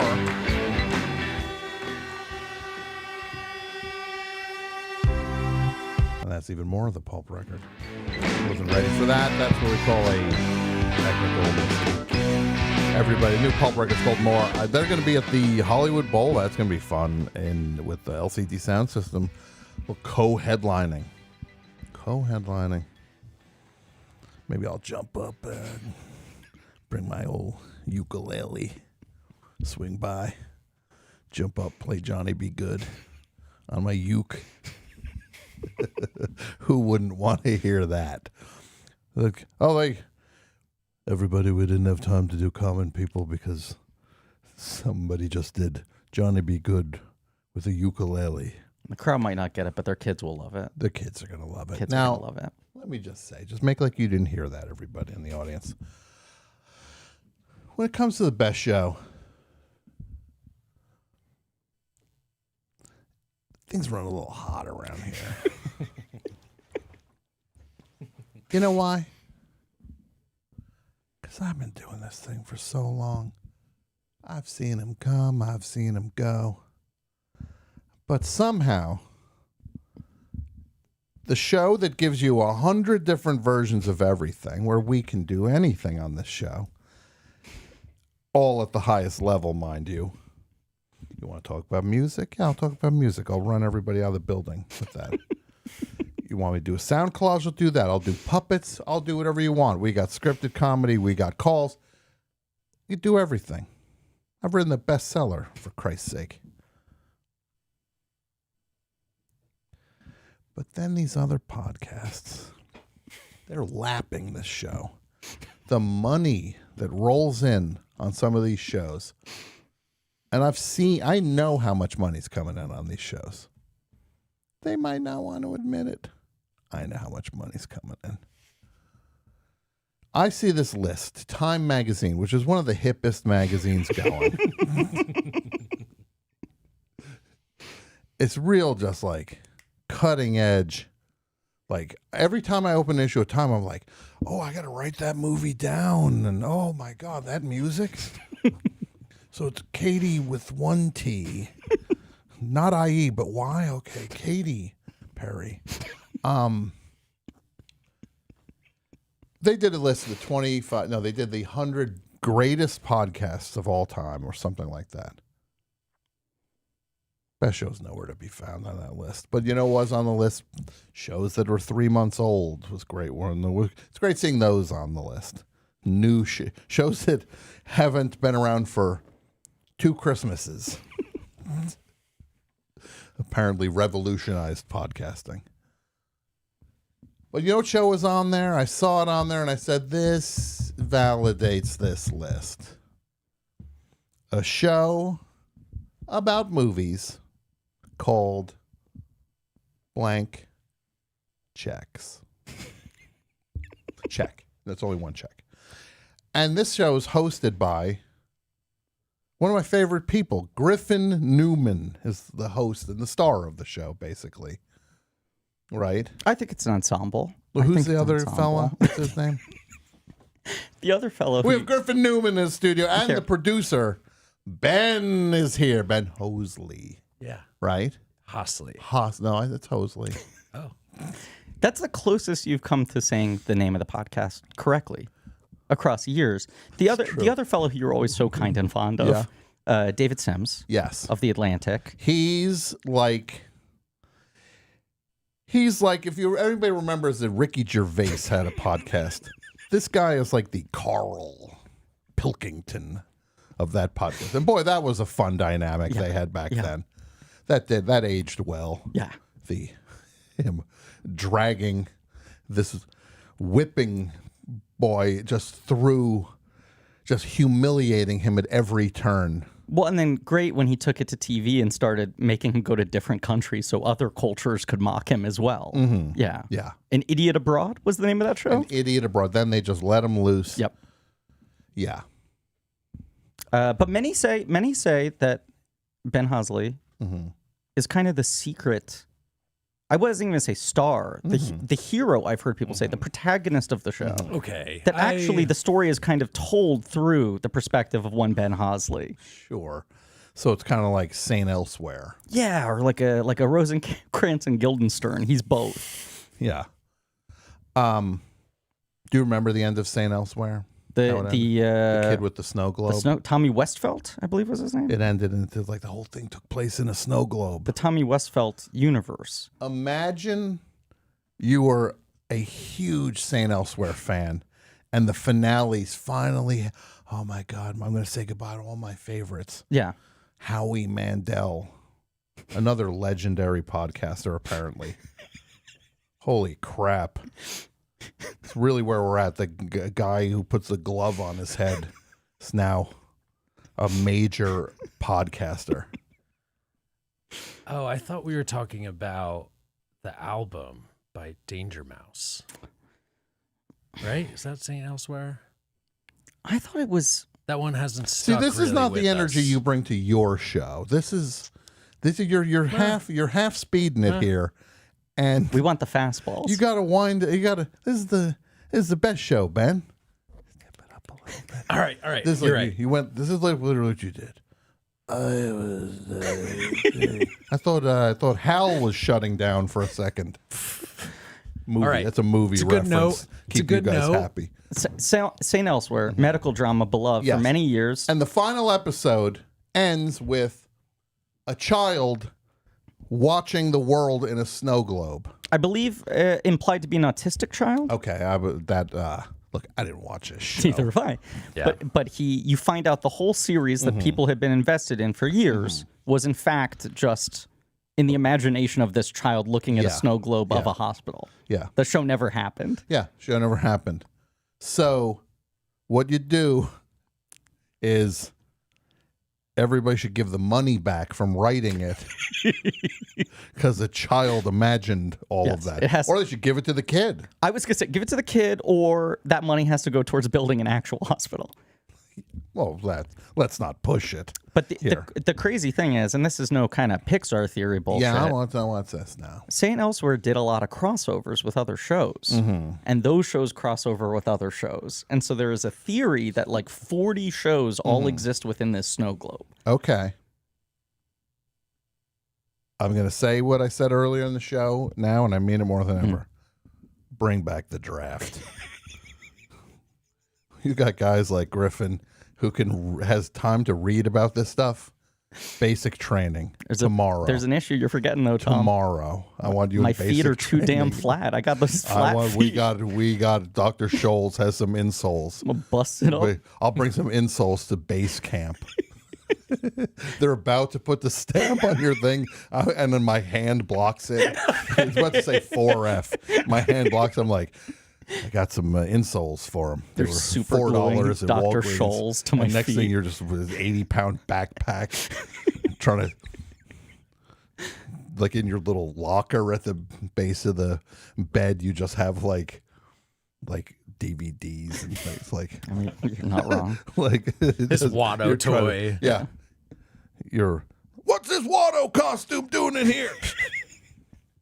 Most of the DVDs have been rooted out of the collection. We've largely upgraded to Blu-ray and 4K now. So you're saying what other shows were in the St. Elsewhere verse? There's the thing where I forget which one is the entry point. But Richard Belzer, the late great Richard Belzer. Yes. He of Detective Munch, who started on Homicide and then became a Law and Order character. Yes. But he has also reprised that character on like 6 other shows. I should say. He's Yes. dead. He's it's no longer a with fixed us. list. Yes. But he appeared as Munch on like Sesame Street, on 30 Rock. I want to say he was either on Frasier or Cheers, which then connects both of those shows. Okay, so they're all run through Richard Belzer. Belzer's the thing that connects. Okay. But he, I think, was on St. Elsewhere, or he was 1 degree away from St. Elsewhere, which then expands the whole thing out. Because look, some people have said that. I mean, Friends is a Mad About You spinoff, basically. Yeah. In the scheme of things, because of the Kudrow sisters. Because of Lisa Kudrow played her cousin. They're sisters. I think they're meant to be twins. Sister. Yeah. On Mad About You. Oh, wow. First. I had no idea. Well. And now it's an experience. Now it's an experience. So you guys love movies. We do. And not to derail the conversation here, but I just wanted to deliver some news to you. Yeah. Because you sent me The movies are back. The movies are back. They're back and bigger Is than that ever. the news you wanted to bring to me? Guys, the movies, are back. I come here holding a hot story. Barbenheimer. The movies are back. You sent me a text the day of the Time magazine thing. Yeah. Said congratulations. And I said, well, the list is bullshit. Yeah. And you said, don't say that. Yeah. And I said, no, I'd say any was list happy for you, any honestly. list that you're not on is invalidated. Well, no, but in all seriousness, I was happy to see you get listed because the show's great. I appreciate you saying that, but I do think it invalidates the list. But a new list just came out. Now, you saw this. This is what I was going to say. Yeah, and Left of the Dial. Left of the Dial Media just put out a list. Because the Time magazine list was like a very limited corner of the editorial staff. It was Yes. basically compiled by 3 people. It's a list unranked, Yeah. broken into sections, Yeah. just reflecting their taste. Left of the Dial was trying to do something closer to Sight and Sound. Let's get ballots from professionals. Yeah. They rank their 10s. And we create an ultimate list, numerated, Yeah. based off of that. And you did, in fact, make this list in an 8-way tie for 100th I wanted to place. shoot myself when I saw that. I was like, just leave me off. If I got to be in an 8-way tie for last. 8-way last place. And then I look at you guys are like, what? Number 41? 41, yeah. God. What have I done with my life? You're on the list, though. Who are the other 8? Well, it's a great question. Here's who Tom is tied with. I wish we had time to answer it. The Joe Rogan Experience. Yeah, I'm tied with thank you, by all means. Yeah, tied with Joe Rogan, of course. This is who I'm tied with. Yep. Julie Louise-Dreyfus. Yes. Which, how many episodes is One of my favorite podcasters. How many episodes has she? Do you know what I found out recently? Do you know that she's actually like a TV actress as well? I think of her so much as a podcaster. Okay. I was flipping through Well, channels. She's there on Seinfeld. Everybody has a little side hustle. Yeah. You know? Under the Influence with Terry O'Reilly. Who's that guy from Lost? Is he? I don't know. I know not from Terry O'Reilly. Tied with 20,000 Hertz. Don't know what that is. Tied with The Retrievals. Okay. Which is a serial production. Tied with The Joe Rogan Experience. Tied with Diary of a CEO. Then The Best Show. Then Strangers on a Bench. Correct. But then I scroll on this list. I'm looking at this thing. Football Weekly, what? Cement City. What is that? There's no such thing as fish. Richard's Famous Food Podcast. Look at this list. Slow Burn. What's Slow Burn. that? Wasn't that is that a Watergate show? I think, it's done like Nixon. Yes. Did he host it? Nixon hosts Nixon hosts it, yeah.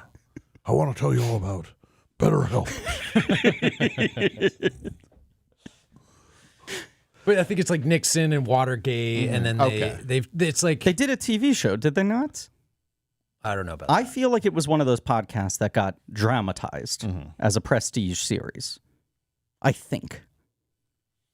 If not, it was one of the 17 other prestige Nixon podcasts that became a prestige streaming show.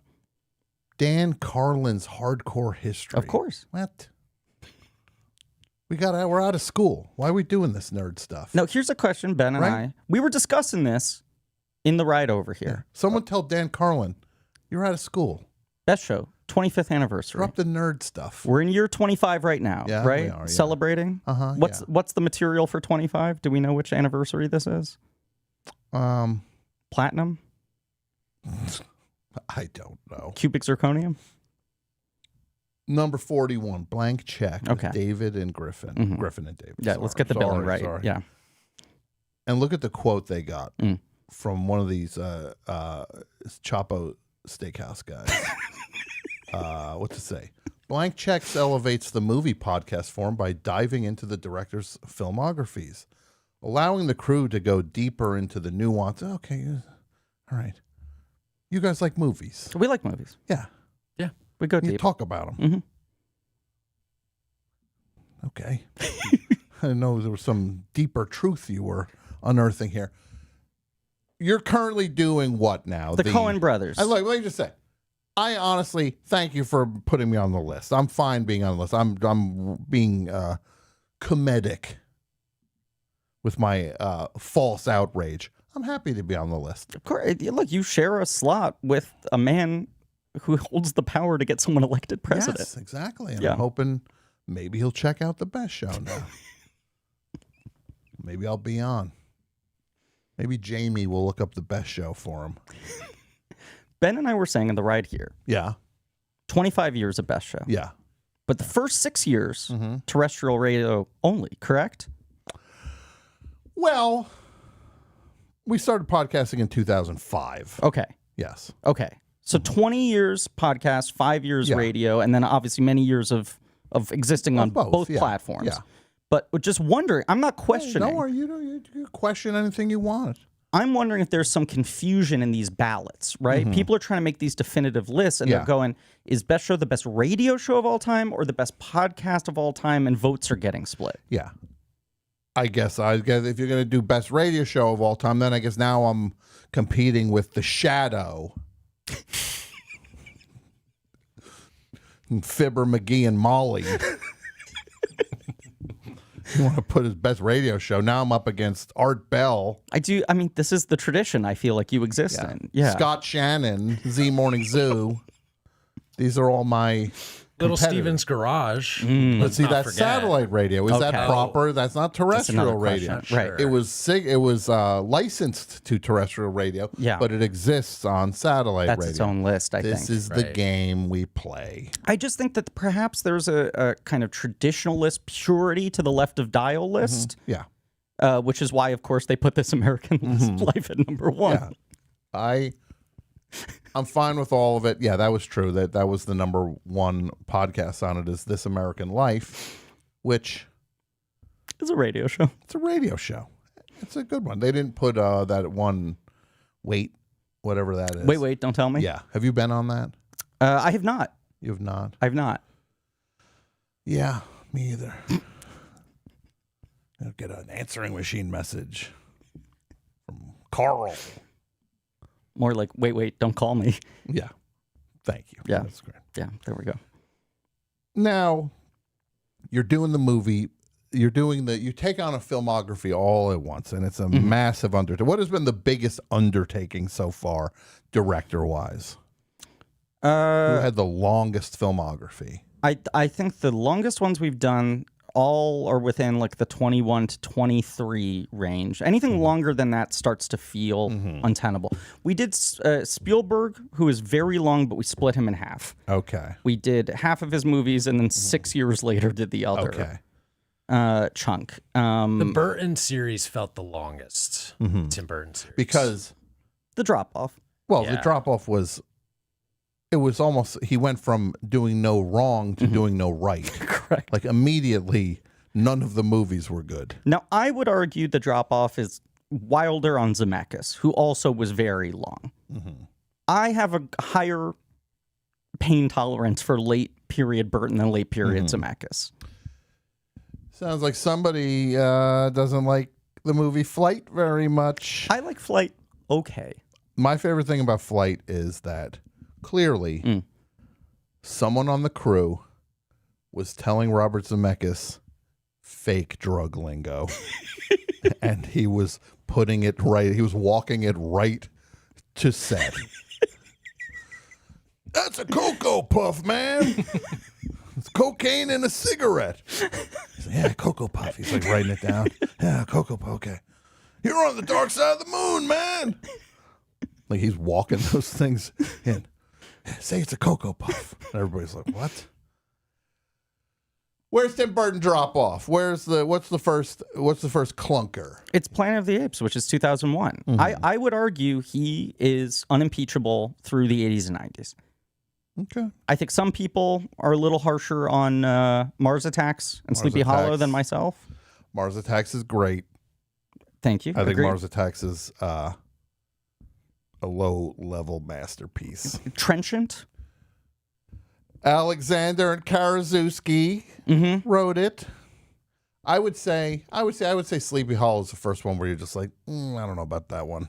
It's the first one that I would say is wobbly, but you watch it now and there's a real, we didn't know how good we had it. We didn't know how bad it was going to get. Yeah. Yeah. And the Planet of the Apes, when you got Paul Giamatti being like, I'm an ape. You know, he's in the like, pocket. I'm going to be an ape. You know, where's my bananas? That's Jerry Seinfeld. But, yeah, and then when did Big Fish? I think is an exception. I agree. That's an uptick. I think he has a couple upticks. Yeah, I like I like Beetlejuice. I thought it was fun. So he's back. I'm hoping he's a little coming back. He's doing a Attack of the 50-Foot Woman, apparently, with Gillian Flynn, who wrote Gone Girl, sure, and Margot Robbie. Which on paper is a little enticing to me. As much as he can get back to sort of like B-movie comedy stuff. Sure, yes, Yeah. yes. When he did the Dumbo, I was just like, okay, we need to have a conversation. Ben had quite damning remarks for Burton at the time. At the time we covered him, which was ending right at Dumbo. Yeah. That's where we left him. Okay. You were mad at Dumbo. I was it was Alice in Wonderland that was the trigger for me. That's my knee-jerk worst movie we've ever covered on the podcast answer. Yeah. Okay. So awful to watch. What's the one that was based on the like goth Mrs. Peregrine's Home for Peculiar Children or Dark Shadows? Right. I can't just say goth, right? Describing Tim Burton. The goth soap opera. Dark Shadows. That one also could not stand. But what I did say on the show in our final episode, when they usually rate the director's filmography, I said that I think that the last half of his career is so bad that he actually deserves to be spaced, which is to be brought into space and ejected. Now, which is harsh. Ben didn't explain it to that degree at the time. He just said Burton needs to be spaced. And we said, what do you mean by that? Yeah. His ass needs to go to space and never come back. He said, you'll find out. You'll find out. You get me mad, you'll find out. Look, you can build your own spaceship. You and I have been texting a bit about the Coens as our series has been airing. Because they're doing the Coen brothers now. Totemic. Yes. And I feel like you and I, the thing with the Coens, people have different rankings, but it's a pretty unimpeachable filmography. Oh, yeah. And it's actually one where I would say they made they regained their footing, and they had a late period run that was just like them in a different gear. I agree. Suddenly mortality entered every movie. Inside Llewyn Davis, for example. Now, you hate that movie. No, I love You it. hate it. No, I think it's really good. Why do you hate it? I can't even say why I would hate it because I just thoroughly enjoyed it. So that run, coming out of they made that little nod toward trying to make big movies. Intolerable Cruelty and Lady Killers were their two big kind of studio assignment movie star movies. Bigger budget. Yes. And everyone's like, they're cooked, they're done. Yeah. And they come back with No Country for Old Men. They win 3 Academy Awards personally. Yeah. They each Yes. win 3. Yes. For that picture. Then they follow that with Burn After Reading, I think, right? Yes. Although that film had basically been shot right after. It was in the can by the time they already were winning Oscars. Okay. So their first kind of like, we're using the clout, post-Blank Check, you could say, choice was Serious Man. This is what we're using our Oscar capital on, which I feel like incredible movie. Absolutely. Yeah. Someone I know and worked with was supposed to star in that movie and could not do it. Interesting. Tony Shalhoub. Really? Yes. In the central role? That makes a lot of sense. He couldn't do it because of the Monk schedule. Now you talk about, I know the theme of this episode, you're taking And I'm glad it worked Michael out. Stahlberg. Worked Yeah. out for the best. But this is an interesting one. You were asking people, ruin a movie with one casting ideas. Yeah. Shalhoub Serious Man would be great. It's hard to say with how great the film we have is and how well Stolberg fits into that role. Yeah. Is one better than the other, hypothetically? I just say exactly. It's all theoretical, obviously, but I think that would be that's a good problem to have. Yeah. Now, when you think of say you took a Serious Man, how would you ruin a Serious Man with one acting choice? It's a really good question. For me, I would say Cy. What's his last name? Cy Abelman. Cy Abelman. Not played by Cranky Man. What's his name? Fred Melamed. Fred Melamed. Yeah. Put the Rizzler in that role, and then we've got some problems. You know, here. we covered Miller's Crossing recently. Okay, Rizzler's Crossing. John Polito, the great John Polito. Yeah. The Rizzler could be like a young Polito. Polito's son. I don't know the last time you've watched Miller's Crossing. If you've watched Miller's Crossing in a post-Rizzler reality. Rizzality. But Polito's wife and son interrupt his business dealings as a mob boss a couple times in that film. And his son is a portly little child in a sailor's outfit. And we all came to the same conclusion of, this kid's got huge Rizzler energy. Yeah. Polito's son is a Rizzler in that movie. There is space for a Rizzler to fit in the Coen universe. I agree with you. That's not the role. Seibelman is not the role. I said on Double Threat with Julie Klauser, my friend Julie Klauser, everybody's missing the biggest play for the Rizzler right now.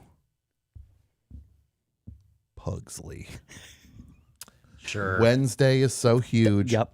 The Rizzler as Pugsley. Unbelievable. You are off to the races. I'm getting chills at the notion. Just think of the Rizzler. Think of Pugsley doing the pug face. Here's my question for you. Yeah. Tim Burton, still grounded, not sent to space. Yeah. Of course, has directed a good chunk of Wednesday, executive producer, kind of tone setter on that show. Do you let him develop the Pugsley show, or are we handing this to a whole new creative team? We're going to zag. We're going to bring Barry Sonnenfeld into the fold because they're actually trading. When you think about the weirdness of Barry Sonnenfeld was doing Tim Burton when he did the Addams Family movie. Absolutely. Undeniable. I don't know how you could argue. Tim Burton was first choice. Yeah. And he passed, and they went to Barry Sonnenfeld, and they went, do you think you can kind of do a Tim Burton thing? So then you go, Tim Burton, for some reason, takes over Barry Sonnenfeld doing Tim Burton for the Wednesday series. Yeah. So now Tim Burton is doing Barry Sonnenfeld, who was doing Tim Burton. You think that's how we solve this? But we go one further. We got Sonnenfeld is doing Tim Burton, who's doing Sonnenfeld, who's doing Burton. Why would you tell me about Tim? It's a Barry Sonnenfeld on my phone. Give me a new phone. Barry Sonnenfeld. That, just picture that. Sonnenfeld does the Pugsley series. Yeah. Let's start minting money. You asking, Serious Man casting. Yeah. Most ruinous thing you could do with that film. A lot of stand-up comedians. What has often traditionally been a very Jewish skewing art form. Sure. Famously, infamously auditioned for that film. Yes. Mark Maron, our guest on the episode, which will come out in a couple weeks, auditioned for that film. Patton Oswalt auditioned for that film. A lot of comics auditioned for that film. We're in the soup. If you're thinking, okay, Coen Brothers casting a wide net, could we get a stand-up? Yeah. Not super known as a movie star. Sure. To play it a little more straight. Is that the energy we're looking for? Yeah. In 2009. To play the lead in A Serious Man. Dane Cook. Dane Cook. Dane Cook in A Serious Man. I want to consider. Is there a more ruinous casting possible in the Coen filmography? Yeah. I would say if you made the worst, the only thing I could think would be comparable is if Dane Cook, we'll keep it with Dane Cook, you slide him over and he's playing Jerry Lundegaard in Fargo. At that point, too, you got like a 23-year-old Exactly. Dane Cook. Because you just picture like, that's my deal, Wade. Like he's bouncing all around the living room. He's not even doing the accent. No. Not even He's not even attempting. doing- he's just doing stand-up in... He's like on the roof of the parking garage doing stand-up. And you don't even have the gravitas of the Dane Cook that would need time this to is marinate not- to become a movie star. This is not... Somebody just said Adam Carolla would be pretty amazing. To picture Adam Carolla as Jerry Lundegaard. Yeah, it would be a... That's my deal, Wade. Here's a real one that we just found out about. Yeah. We did our Lebowski episode will come out, I think, next week. Yes. And our researcher, JJ, I had never heard this. The Coen brothers' first choice for Walter. Yeah. Which you assume they wrote that for their friend John Goodman. Yes, of course. Yeah. Intended for Mel Gibson. Well, he would definitely have the anger part down. That's what I said. I said he would not be bad, and yet it might have forever tainted that movie. Well, that movie, nobody would be talking about it right now. It would feel like a confession. It would feel like it's a little uncomfortable to look at now. Picturing Mel Gibson getting mad at Donnie, you'd be like, he's actually mad at him. In 1998, people would have said, where did this come from? Yeah. Mel Gibson Yes. transformed Yeah, himself. exactly. Where did he pull from to find this performance? Like when Tom Cruise suddenly was like a bad guy. Right. In like Collateral. But it would be very bizarre to have to live with Big Lebowski in 2025. Yeah. Of And then- Mel Gibson yelling about the shop. No. Somebody saying Tim Allen as Cy Abelman. Sure. That'd be rough. Owen Wilson is Anton Chigurh. Sherry is saying that. He's kind of got the haircut. Yeah. It I mean the thing that John Goodman did was he did replicate John Milius. Yes. Like he made sure he like looked like him. Yes. And he obviously dressed like he didn't pick it, but he was doing John Milius. Gibson would not have. No, he would have just been like, like that, like when he's mad, he was just slapping himself like Lethal Weapon. Now, you mentioned Big Lebowski. You mentioned, these things are in the can. This is something that's lost to time. Was after Fargo. Now you're a young guy. You're a young guy. You didn't see these movies when they came out. Oh, Brother was the first one I saw in theaters. Yeah. When Big Lebowski came out, everybody was just like, what was that? People were like irked by it. I did not see it at the time, but I remember distinctly my parents, who are big movie people, and their friends, like months of friends coming over for dinner. Yeah. And being like, did you see that Coen Brothers bowling movie? And they were just mad. People were Furious. mad at it. After Fargo, and I remember one couple came over and they were like, if this sounds crazy, we kind of liked it. See, and it took probably a good 3 years before people started to actually be like, hey, this is kind of funny. And but the energy of this couple scanning the room. Yeah. We kind of liked Big Lebowski was as if saying, we've attended a communist meeting. Yeah, exactly. Yeah. We did vote for Trump three times. We did vote for Trump. Now, Ben, you famously are I mean, you don't like to be called Trumpers now. What do you like to be called? Okay. I'm sorry. What's up? I'm sorry. I can't. And to do it in the way where you're just like, I just got you in the way where it's like, when did you stop beating your wife? Like that version, a question there's no winning.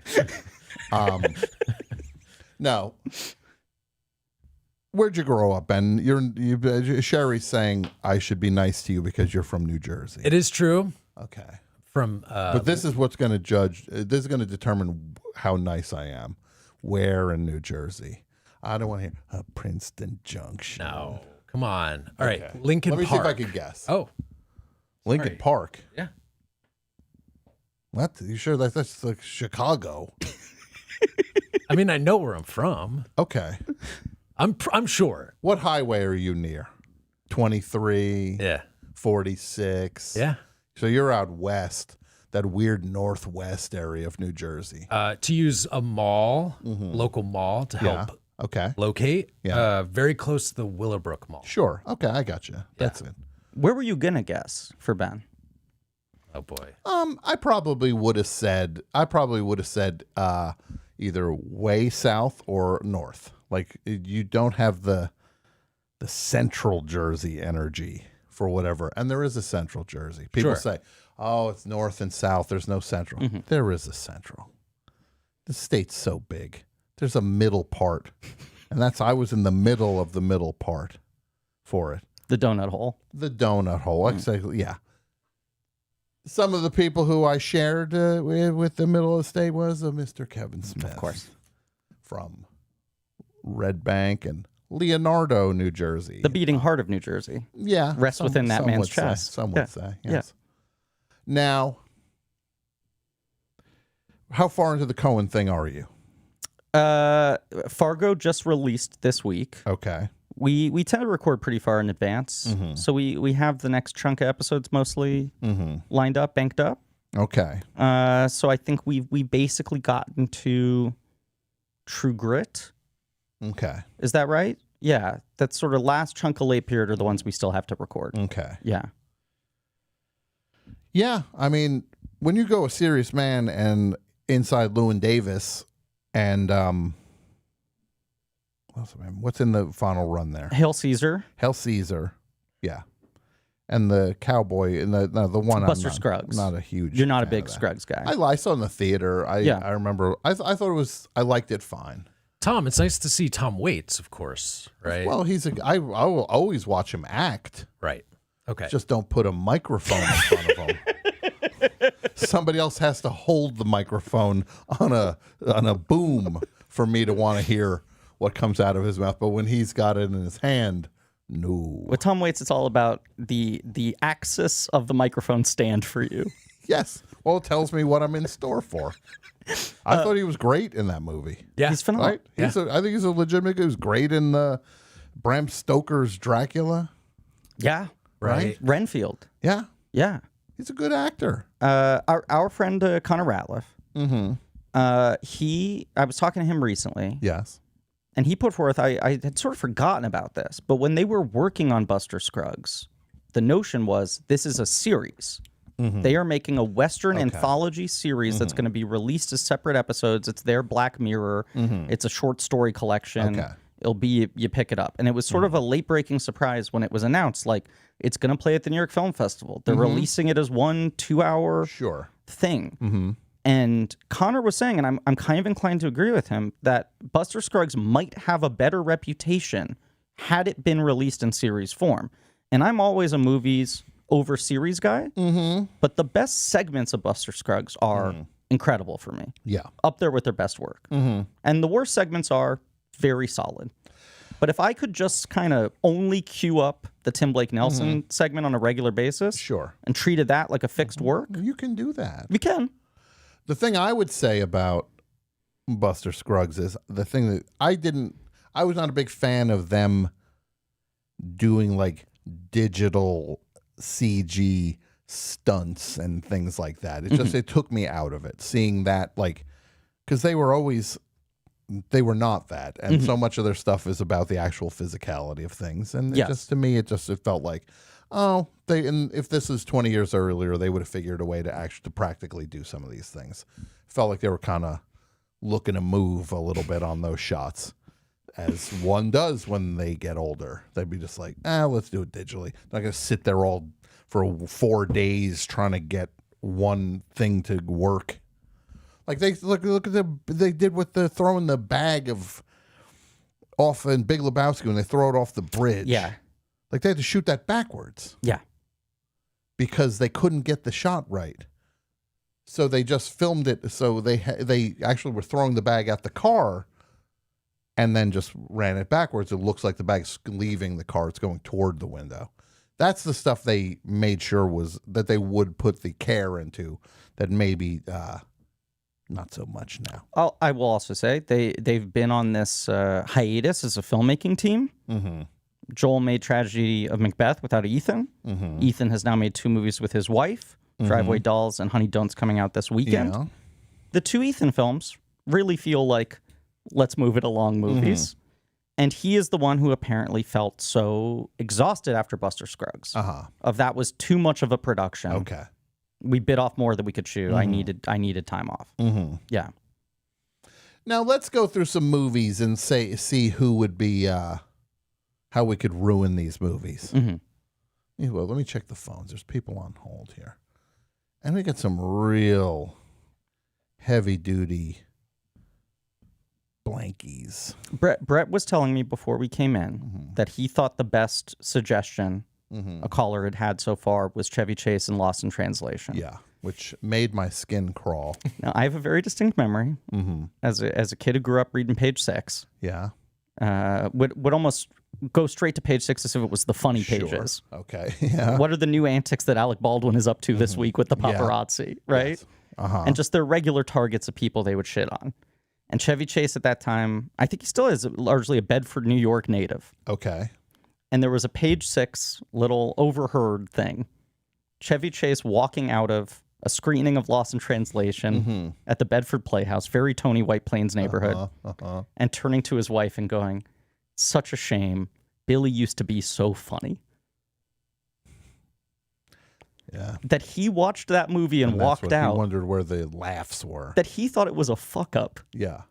That Murray couldn't locate the jokes anymore. Yeah. Yeah. Not realizing. Well, there are different kinds of movies, Chevy. Some are not trying to be funny. This is one of those. Hello, Best Show. Hello, is this me? It is you. Can you hear me okay? Let's get closer to the phone. We got to get a little closer. Oh, okay.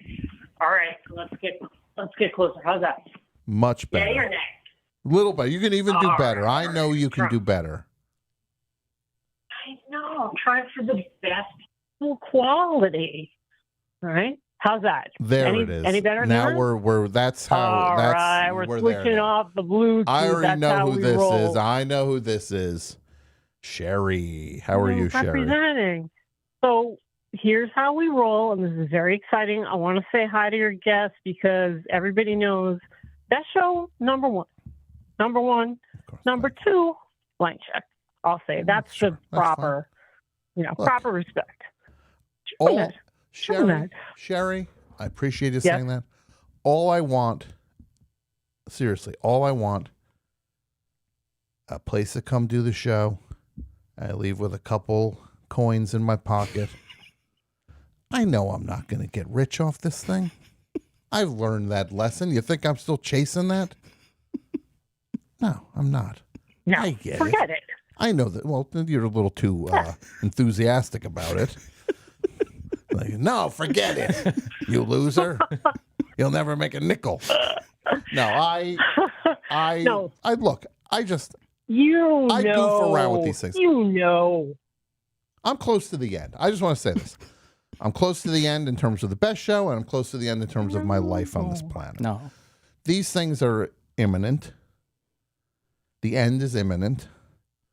If we're on the White Album, this is Revolution number 9 we're listening to right now. And there's only one song coming after that, and that song is called Good Night. I'm close to the end, Sherry.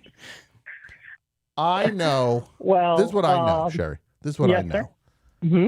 When I'm gone, that's when they all realize. And I've said this before. I'm going to say I haven't used this phrase in a long time. That's when they realize how deep that iceberg went. When I'm gone, the void is going to be colossal. And every one of these half-wits and frauds, these know-nothings and these dummies, these hack frauds, these nitwits, these con men, they're all going to realize. We'll show them. They're all just going to realize. We'll show them.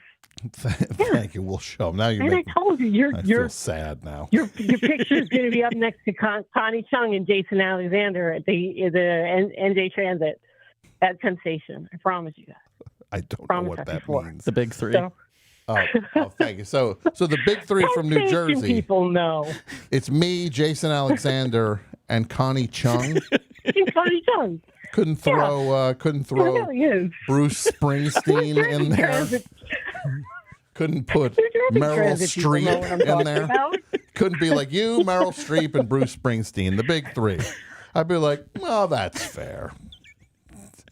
How about a rest stop? What about a rest stop? Tom Scharpling rest stop. I don't want a rest stop. What No. I want is a Dippin' Dots machine at a rest stop named after me. Oh yeah. Right?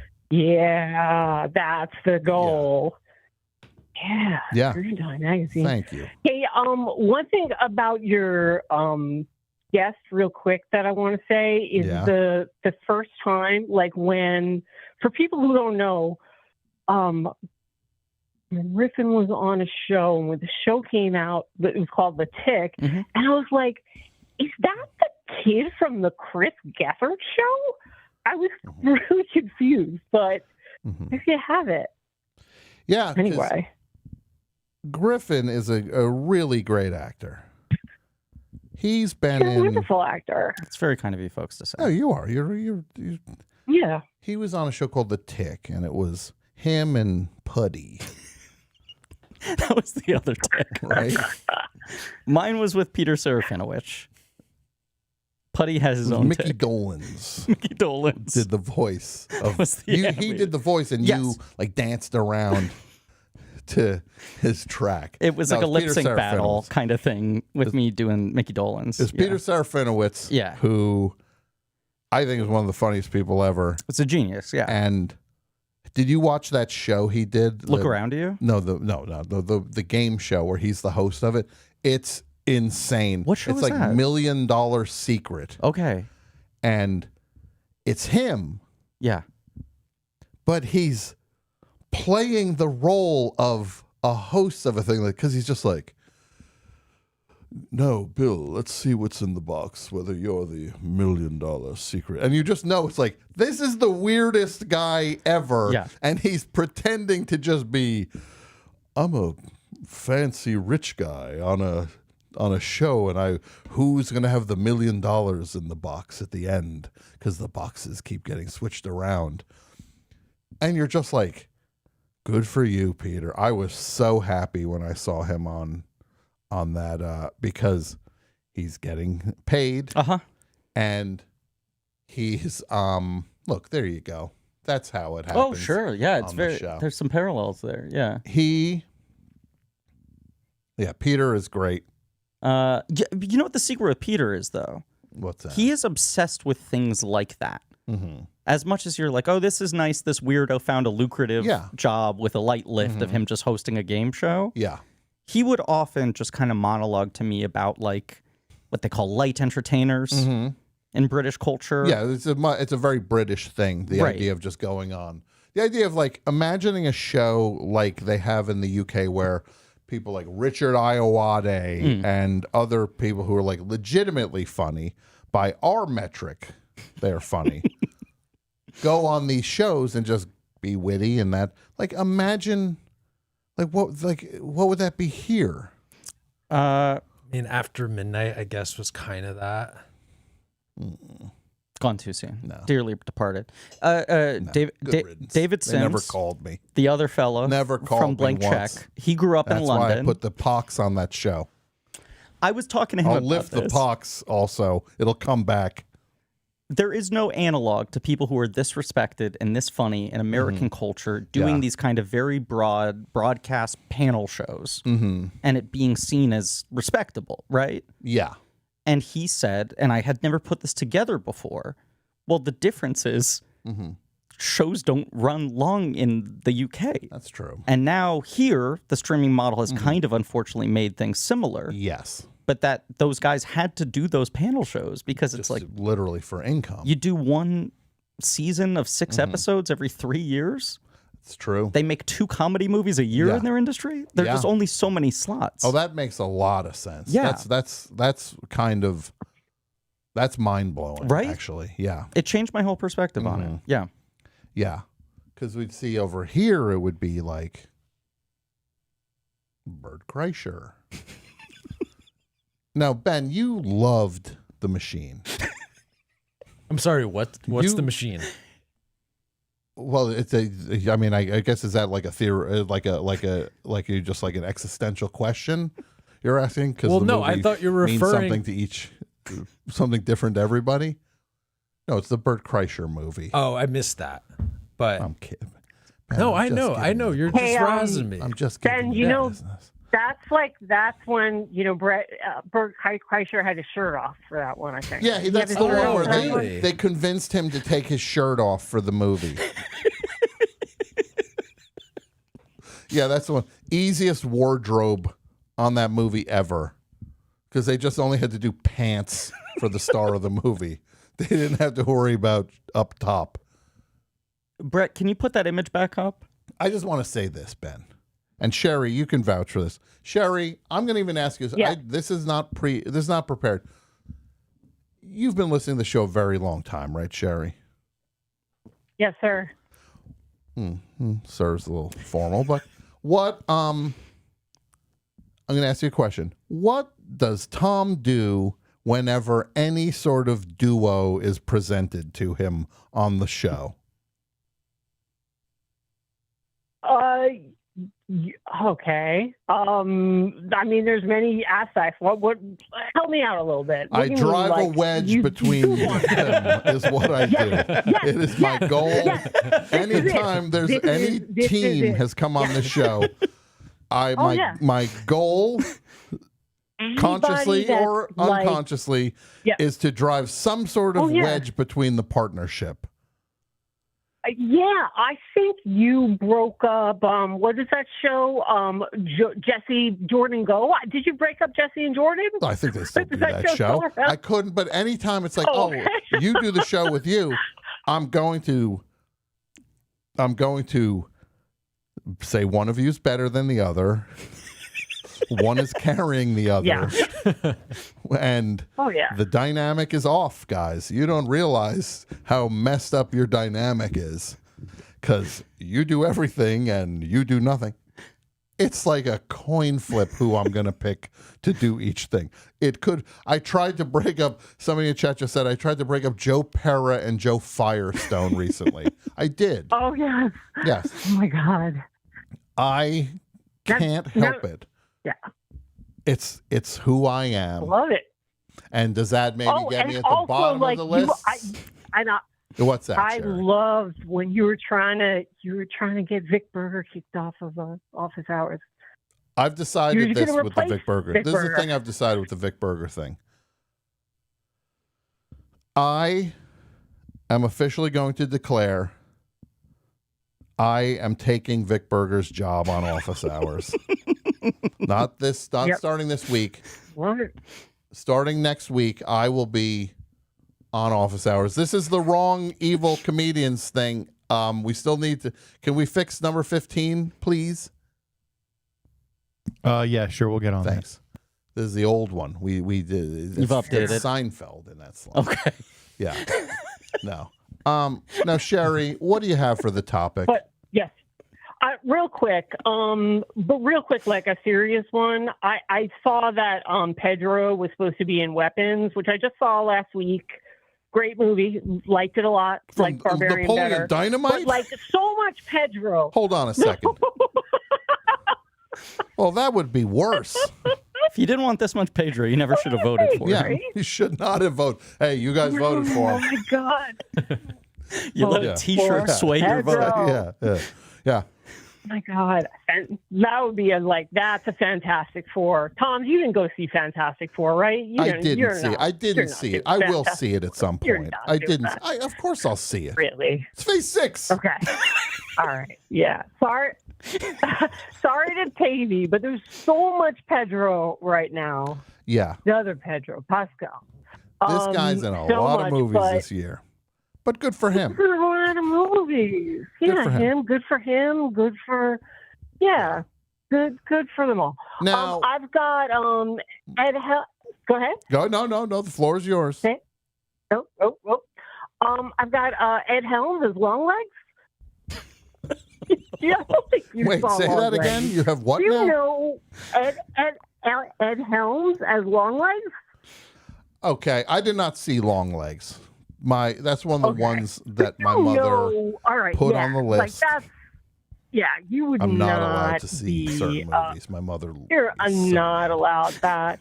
How about what if the idea is like there's certain actors like a Nicolas Cage, like a Javier Bardem, like a Joaquin Phoenix. Like what if we replace Joaquin Phoenix in Inherent Vice with like a John Krasinski? Oh. Inherent Vice. No. Last year, Griffin. Last year, Ben, I spent a day here in Los Angeles. They had a 70mm festival over the summer. And they screened If. Sorry? They screened John Krasinski's If. No, they did not. No, the Invisible Friend. No, they did not. Imaginary Friend. They did a Paul Thomas Anderson 4 70mm movies in one day. And I'm just like, oh, of course I want to see The Master in 70mm. I'll go see that. It was Licorice Pizza, The Master, Boogie Nights, Inherent Vice. 10 a.m., Licorice Pizza. 1 p.m., The Master. Like 6, it was like 1:30, The Master. Like 6 o'clock, Boogie Nights. 10 o'clock, Inherent Vice. I bought 2 tickets to all 4 of them. And I figured what I'm going to do is I'm going to rotate my guests. I had a different person show up at the theater who I thought would be a good fit for each movie to watch it with me. And then they left and the next person came. You hold on to the seat.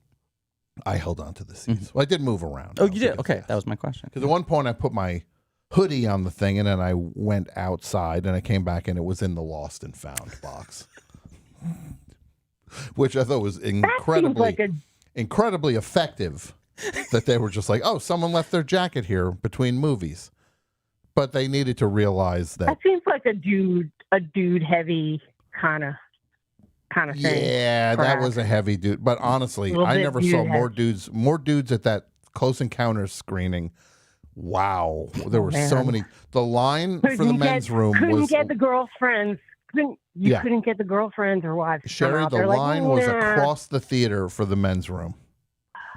So I went and did I know that. how that is. I saw all the movies, and by the time I'm watching Inherent Vice. It's 10 o'clock at night now. I've been in a movie theater for 12 hours.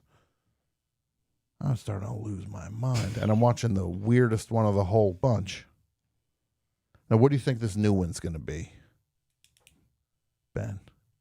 Are you appalled? Do you hate Paul Thomas Anderson? I don't hate Paul Thomas Anderson. But you don't like him.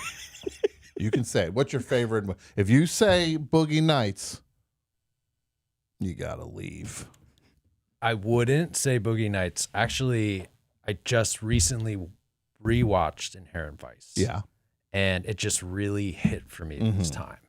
Yeah. I think the first time I was just a little more getting lost in it. Yeah, it's a willfully confusing movie. But a midday kind of just like on a Sunday, throw it on. Really enjoyed it. So it's top of mind, and I'm just gonna say favorite in this moment. Okay. In this present moment. I think that's all. Good choice. I don't know if I could go all the way to the top with it, but it's definitely has an appeal that I still feel like there's things to be figured out with that movie. Are you a master guy at the top, Tom? I think I would put Phantom Thread at the top. Oh yeah. Yeah. Which that would be a great role if you picture who would be good in that? If we were, well, not they would be bad in that. Picture who's going to play. Why am I blanking? Woodcock. Yes, Reynolds Woodcock. Yes, Reynolds Woodcock. Bryan Cranston, your favorite. Bryan Cranston's not one of my favorite actors. That is that dude is. He's the guy. most actor. And look, it's fun that he's just so big, but when he's like, Tuco, no. It is one of our favorite things to quote on Blank Check, David Sims and I. His Oscar clip they played when he was nominated for Trumbo. Yeah. Where he's got like the comedy mustache and the cigarette and the long ivory holder. Yeah. And he's in the bathtub with a typewriter. Yeah. And his wife comes in and says like, Joseph McCarthy's on the phone or whatever. And he goes, I am trying to write in the bathtub. As if it was not self-evident. Oh, you're in the bath? Oh, I didn't realize you were in a bathtub. With a typewriter. Now, what about Sylvester Stallone in Phantom Thread? First of all, the suits would be weird. It wouldn't fit right. Wide suits. Picturing him doing women's fashion in the early 50s. Even just his thick fingers handling His a meat needle. hands, those meat hands trying to hold a needle. Yeah. And him just being like, hey, oh, my mother is, sound like a horse came through the room. Hey, kiss me before I get sick. He'd be pretty bad. Andrew love Schultz. Well, this is a new. If we're allowed to ruin a movie in one casting and include people who are not actors, we've expanded. I guess somebody I'm hasn't sorry. seen Tires. I'm sorry, and I forgot that he is, of course, been cast in the Street Fighter movie. He was in what? As who? I'm trying to remember. He played a lesser Blanca. character. A lesser character, but they did announce his inclusion recently. I think he played Blanca in Street Fighter. He's great for that. Yeah. Yeah. My favorite thing about Street Fighter is this. There's not a whole lot of streets in that game. You play the game? Alleys, docks. Sure. They're fighting. I think there's like a sauna. It's one of the levels. There's a sauna. There's like when he's fighting Dalsim, he's in like some sort of temple. Yeah. Not a lot of streets. But who doesn't love a game where you fight one player, you fight another player, you fight another player, then you smash a car. Can you smash a car in 30 seconds? And that's a palate cleanser. That's so you have a little moment to catch your breath. Yeah. Clear your mind. Really vamping on that one. Get back into the game. Let's just have fun. Okay. This name can be plugged into any of the movies. Well, first of all, Jansen just said Jay Johnston in Pretty Woman would be pretty. That's maybe the funniest thing I've ever heard in my life. Hulk Hogan could ruin any movie. This is a great call. The idea, because we have Hulk Hogan and They Live, which would be a little retaliatory thing of Rowdy Roddy Piper. Yeah. But if you put Hulk Hogan, like, okay, when it comes to Hulk Hogan, what movie would he ruin the most? I think is what we have to figure out. I know it's what we're just talking about, but I'm just running through in my head every single Paul Thomas Anderson movie, right? Yeah. If you go like he's Philip Baker Hall in Hard 8, straight to Dirk Diggler and Boogie Nights. Picture him as the Colonel in Boogie Nights. He plays Frank T.J. Mackey in Magnolia. Yeah, he's... Well, why wouldn't you give him the Philip Seymour Hoffman role? Oh, you think that's interesting? Yeah. Just like soft, like him trying to be like sensitive. This is the part in the movie when like Hulk Hogan would ruin somebody saying, okay, this is the game now. Which movie would Hulk Hogan ruin the most? Somebody saying 2001. No. I would think, what would be best for him? Would he be Dave or Hal? This is what I'm wondering. You gotta realize, Dave. want him in Scream. Don't do it, brother. Brother, don't unhook me, brother. How I think would have the most disastrous effect. Daisy, Daisy, brother. Dead Ringers, he would not be good in. Fried green tomatoes would be troublesome. He would work in Punch Drunk Love. Someone's saying he would work in Punch Drunk Love? Yes. Patches. Interesting. Being there. Being there would be. I think that's way up there. Yeah, because I was trying to think of gentle. I was trying to think of what's the ideal kind of quiet presence, stillness. Drive movie. My Car.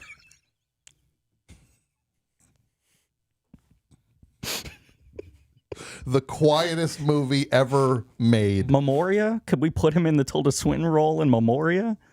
When I saw Drive My Car, yeah, I saw it in a theater, and it was like trying to open like the candy thing. I was like, and it was loud. It was like embarrassing, and I wasn't doing anything. I was by myself. I'm not whispering. I'm literally just trying to open this little candy bag, and there was the quiet. It was like, that's also like the least popcorn movie ever. Yeah. Like it's so you've seen popcorn. You're seeing a Marvel movie. Yeah, you're seeing Superman, but pretty neat. Yeah, no. Yeah, it was not good. Also, the opening credits were like 45 minutes into the movie. I wish I knew where any noise was in the movie, because I would have just waited. Did you watch I would have been staring at the candy. the Like, Ice-T? 35 minutes into the movie, and I'm just like, just staring at the candy on my Did lap. you watch the Ice-T War of the World? Ice Cube? Sorry to step on you.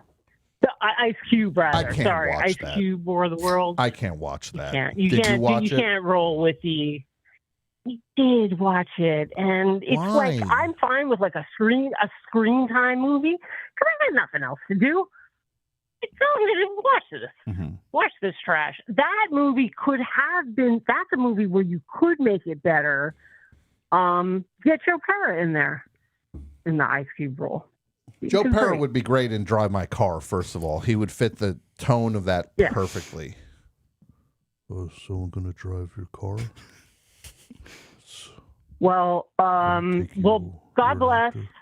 Oh, Sherry, thank you for the call. You're the best. Sherry, I just want to say Thank quickly, you. I thought your Ed Helms Longlegs Yes. take was very good. I know Tom can't see that movie. Thank you. See, But I thought that know. was a good call. Yeah. Tom's not a horror guy. I'm not, appreciate although it. I think did you're the best. see Weapons. I know Weapons is, and I was so mad at you for giving the spoiler, but it's okay. Wait, It's what fine. did I spoil? The movie. I spoiled You nothing. talked about jump scares. You talked about jump scares. Oh my God. like, I said know there were what's jump coming. scares in the movie. That's a spoil. That constitutes a spoiler now to say there's jump scares in a horror movie? So, yeah, it's assumed. What are we going to say? There's a fight in a Marvel movie? Is that spoiling it? Sherry was ready to bring her pogo Yeah. stick to the theater. She Sorry. thought she was going to have to supply the jumps herself. Yeah. That's it. Yeah. Okay. Sherry, I'm going to just tell you. Yes. If you go see I can't even think what's coming out. What am I thinking of? If you go see the There's movie gonna be- Him, is that movie Him? Ooh. Yeah. There's going to be footballs in it. I'm sorry to spoil it for you. That's the horror football movie. Finally combining football and horror. Thank you, Sherry. Mm-hmm. Yeah, that's what we want. Ah, All right. Peace bye. out. Bye. Yeah. No, I said there were jump scares. I think that's totally safe. fine. Yeah. Hulk Hogan as Aunt Gladys. I think he actually would. It would work. He would be pretty good. Yeah. Actually, as Gladys. This is always, I'm not going to say I'm not going to say anything about what happens in Weapons, but we all if you saw Weapons in the first week, you got to see it in a different way than anybody going forward till the end of time we'll get to see it. Because there was a character that is just going to be the face of that movie who you didn't know was in the movie until you saw the movie. Like, but now if they were to, they're gonna like wait till Halloween. Holy moly. Yeah. Are you gonna see? If I owned a red wig factory, I'd be rolling in it right now because Halloween is going to be good for business. No, that was a great performance. What about Matt Rife as Aunt Gladys? I think this is a fertile line of thinking to go into the podcast modern stand-up realm. A lot of these guys have been kind of, you feel they're angling to make the jump. They're tentative in the movie star jump. They didn't have the courage that Kreischer had to go all the way. No, Kreischer went for it. He went for it. With the machine. But Rife still hasn't found his vehicle. And isn't his name even just like, it's like almost like, it sounds like the name a jerk would have. Rife. I would argue he also has the jaw a jerk would have. Yeah, no, he paid for that jaw to look like the kind of guy who antagonizes John Cusack on a ski hill. Yeah, he would be Savage Steve would love Matt Rife. The things Savage Steve could have done. Hello, Best Show. Hey, how y'all doing? Good. Who's this? You're on with we got Ben and we got Griffin here. Who's this? Hey, this is Jack in Albuquerque. I'm actually a huge Blanky. I'm a big fan. So, well, this must be a real thrill for you to talk to your guys because they don't take calls the way I do. No, unless you call for a burger report. This is true. And leave a message. But wait, that's only once every 2 years. But that's also a one-way thing. True. It's not an actual conversation. You're right. We're a closed loop show. Yeah, that's fine. Yeah. Now, you said Jack was your name? Yeah, from Albuquerque. From Albuquerque. What do you got for us, Jack? You got something for the topic? I do. So the film Hugo by Martin Scorsese, I think if you replace that kid with the kid from Gummo, from the bathtub, yeah, and you could call it Gumo. Okay, I can't argue. This is the only thing I'm going to say. I don't know if you're making Hugo worse with that kid in it. I think you'd be making Hugo maybe more interesting to me. And I liked Hugo. Yeah. I liked Hugo just fine. But the kid's not the strong suit of that movie. Yeah. And the Gummo kid's got the juice. Big time. Yeah. What if, well, there's a movie for you. Are you a fan? Gummo? Oh, yeah. I like the Harmony I'm a big fan of Gummo. Yeah, see, we got this going on. Gummo Kid, arguably your favorite movie star. Sure. And Ben's birthday recently, I commissioned a painting of him as the bunny kid from Gummo. Really? Yep. Oh, that's Smoking, amazing. sitting, That's on the very overpass. Cool. Yeah. Yeah. Are you a fan of all the Harmony Korine movies? I would say not the most recent two.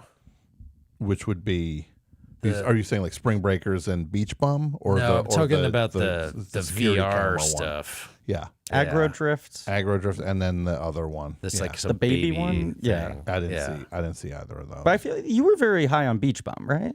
Love Beach Bum. Yeah. I got to see Beach Bum in one of those theaters where you can order food, and there was no one else in the theater.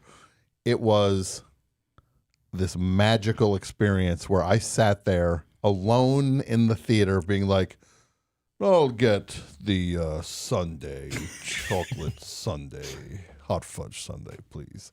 And they're like bringing it, and I'm alone, and it feels like it's my private theater. All I'm doing is just seeing a wildly unpopular movie. But I felt like, this is the life. Now, Jack, what's something you always wanted to ask these guys that you can finally ask them now? Oh gosh, wish I prepped for that question. Well, I'm a present head as well from back in the Star Wars days Wow. when these guys were covering episode 1 every week. That's a deep cut. Over and over and over, much to Ben's chagrin. And those were good times. And I think you guys get this question all the time, so I'm sorry if this is redundant, but would you ever go back to episode 1? Because, I mean, there's a lot to talk about, I think, that you guys didn't really get to yet. Ben immediately did the cut it There's off. absolutely gesture. no way. I've not revisited any of the prequels since we did that in the early days of the show. Jack, I will tell you, no joke, I have pitched that once a year for the last 5 years. When we were coming up on our 5th anniversary, God bless you, Griff. I said the way we should commemorate it is let's circle back to Phantom Menace. When we started the show, it was called Griffin and David Present. And our bit was we're going to act like the Phantom Menace is the only movie that exists. And we're going to talk about that every week. And when we rebranded, we decided to focus on directors. Okay. Certain people self-identified as present heads and said, I think you guys are making a huge mistake. Oh, yeah. You're selling out the original fans. They knew better. It'll never last. Yeah, they knew better. But I every time we've had any kind of milestone, Jack, of like hitting a 100 mark on episodes or hitting a year anniversary, I pitched, let's go back and do Phantom Menace again, and David and Ben both shut it down pretty quickly. No, we're good. We did it. It's going to happen. 15-year anniversary. I think. Well, No, go ahead. it's good to know that it's at least being, brought forward. It's good to know that, that it's being put on the table. I put it on the table every chance I get. Yeah. Yeah. Well, thank you. I think it's worth putting to the audience to vote. What do you think about that? I mean, we give them that power for our mini series we end up doing annually. Like we do that. We do a March Madness thing. We let people vote one time a year. And this year they chose the Coens. The democracy worked. But you're talking about just one episode. You could do just one. I mean, come on, let's give the audience something tonight. Give them the promise that you'll do it. Just one more like Clooney and Ocean's 11. Just one more time. Just one more it's like time. the Wild Bunch. Well, Sims has now been watching. He watched all of Andor, and then now he's been going in and watching some of the other Disney Star Wars shows he hasn't seen and rewatching the movies, and he's been really jazzed on Star Wars again. And he keeps saying, like, I want to talk about Star Wars again. Isn't Lucas always changing the cuts? He kept changing them, but then once he sold them, it was locked. Yeah. So he made a final round of changes right before he sold to Disney in 2014. It's what Connor Ratliff calls the McClunky cut. Because right before he handed them the rights, he made like one final change, which is as Greedo is being shot by Han Solo, and it's been this much contested moment across the various cuts. Who shoots first, right? Is Han shooting in defense, or is he a cool outlaw and he shoots first? And George kept changing it in the cuts. The final change George Lucas made was right before Han Solo shoots him. He says McClunky. He just added a gibberish alien word. Yeah. That's this guy's final. Yeah. So this is what you could have. McClunky. I think you give it to the audience. They've earned it. You've got a dedicated audience. Let's say it. Come on. Just say it. Can we promise All it? right. There you go. All right. I will. I guess we'll outvote Sims. To demarcate a special anniversary, we will make it a special event episode. Yeah? Yeah. There you go. Yeah. You happy now, Jack? Thank you. Thank you so much, Ben. And if it makes you feel any better, I watched King Ralph on your Hold on, Jack. Jack. So Jack. thank you for that. You're welcome. Jack, think about what you just said. Thank you very much, Ben. I just wore him down for 3 minutes for you. Is what the best show can do. Get off my phone. Thank you, Ben, for stopping hitting me. That's basically what he was doing. Like, if I got him to stop, if I got you to stop hitting him, he would thank you for finally stopping the hitting, rather than to thank the person who made you stop hitting. You have a sick audience. Isn't that the classic Don Rickles joke? Yeah, where he's just like, Frank Sinatra saved my life. It's like I was in a back alley and I was getting the crap beat out, and he came out and he said, all right, boys, he's had enough. Yeah. Best show, hello.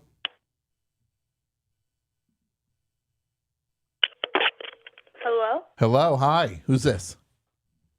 Oh my god. Wait. Wait, can you hear me? Yes, you're on the show. Yay. What's your name? Oh, Zoe. Zoe, can you talk a little louder, Zoe? I'm very nervous. Oh my Well, god. just relax. It's all good. Everything's fine. It's fun. I'm Zoe from New York. Now, Zoe, what are you calling because you're a huge Blank Check fan? What? There we go. This is what I wanted to hear. Thank you. Finally. Now, what's bringing you to the show tonight, Zoe? Like the topic? Oh, the topic. Okay. Mini? Does anybody else in your life listen to the show, or you just found this online? I found this because I'm a giant Steven Universe fan. And I'm Oh, the I was voice of gonna Greg say- Universe. Yes. Steven! Oh. Right? Remember when he always said that? So take Greg, but make him be voiced by any other person. That will ruin it. Yeah, thank you. This is There the we nicest call I've go. ever gotten. Look, sure, was I in draft day? No, I was not.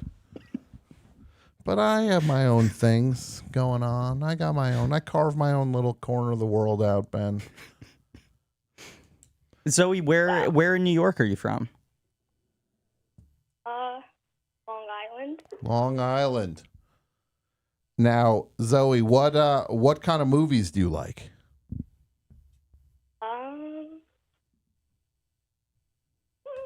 I like I don't know. I like all movies. What's your favorite movie this year?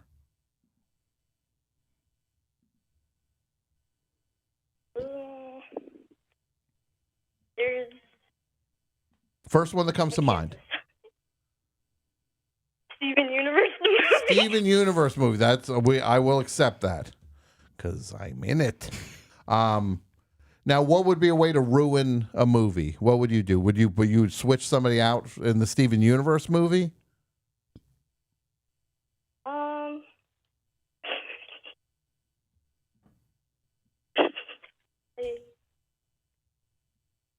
I don't. It's okay. I have a list, and it says dreams, and number 2 is this. Oh, that's so nice. Zoe, this is very sweet, and I appreciate you calling and being a fan of the show. And all I'm going to say to you, Zoe, I'm going to give you a secret exclusive. You might want to listen to the show next month because somebody you like a lot is going to be on the show.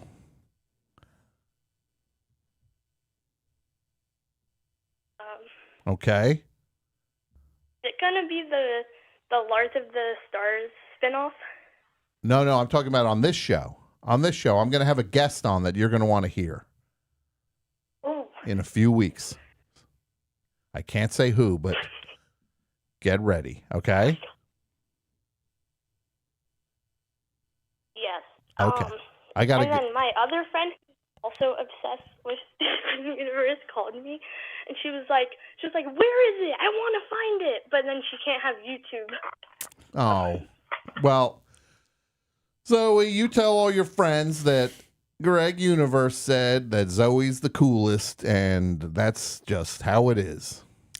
Zoe, can I ask what is number 1 on the dream list? The only thing that beat appearing on the best show? So there's this other show I watch, and it's very popular. So they go on tours around places, and you can watch it and then do like a meet and greet thing with them. What show's that called? What's the name of that show? Battle for Dream Island. Okay, well, look, I can't help you out with that one, but we crossed one thing off the list tonight. Zoe, I appreciate the call. I gotta take some more calls before the show ends. So have a good night. Oh my god, thank you. Bye. Battle for Zoom Island. See, this is what you don't get on Blank Check. No, that's talk about important ranking on an important list. This is life changing. I would kill to be on that list. Hello, Best Show. Hi, this is Cade in DC. Cade in DC, one of the controversial callers on the show. What? Well, you run a little hot sometimes. I think you're great. What do you got for us, Cade?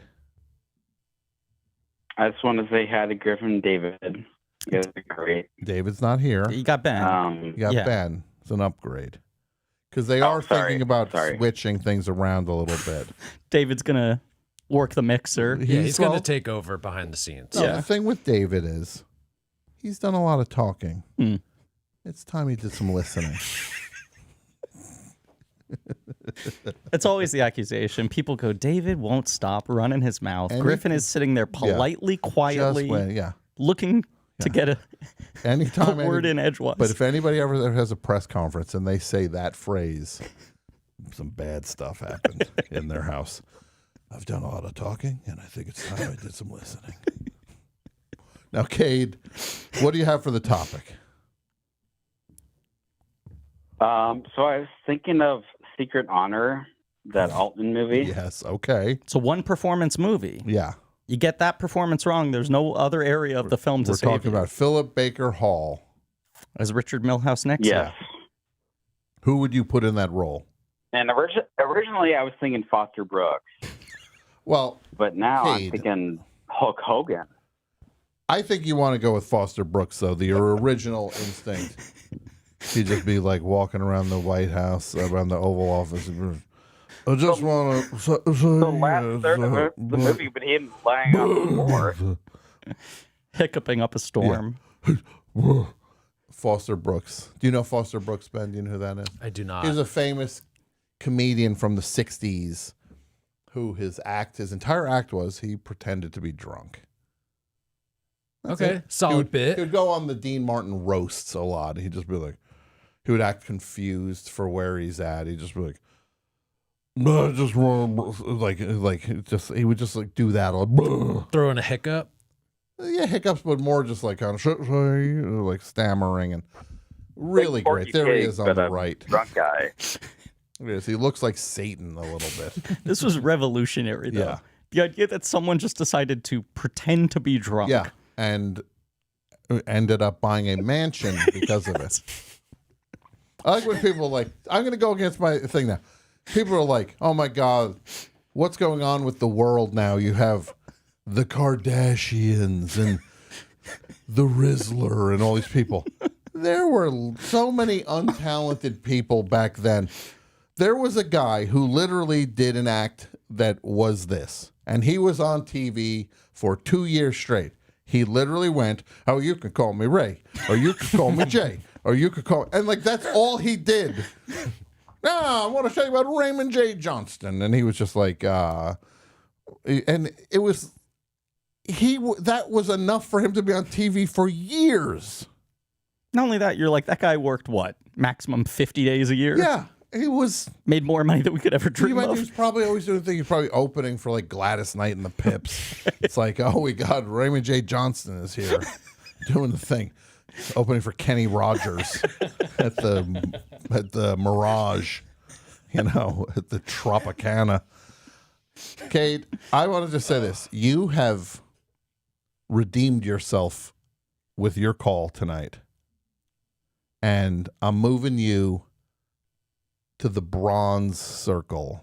3rd tier, but you moved into it now. You're in the bronze circle of callers, okay? Thank you. And when you call, say you're bronze circle caller, Cade from DC. Thank you. I got to take these other calls before the show ends. Bye. So what's going on for 2025 with you guys? You're going to wrap this one later in the year. Coens are long, so that will take us through the rest of 2025. Okay. We have some new release movies. When a director we've covered in the past makes a new film. Okay. We circle back, so there's a new Catherine Bigelow. Mm-hmm. First James L. Brooks movie in 15 years. Sure, okay. Avatar 3. Mm-hmm. Fire and Ash. But yeah, Cohen's will basically take us through to Christmas. For some reason, I thought the new Avatar movie, what's it called? Fire and Ash? Fire and Ash. I thought it was called Avatar 3 Audience Zero.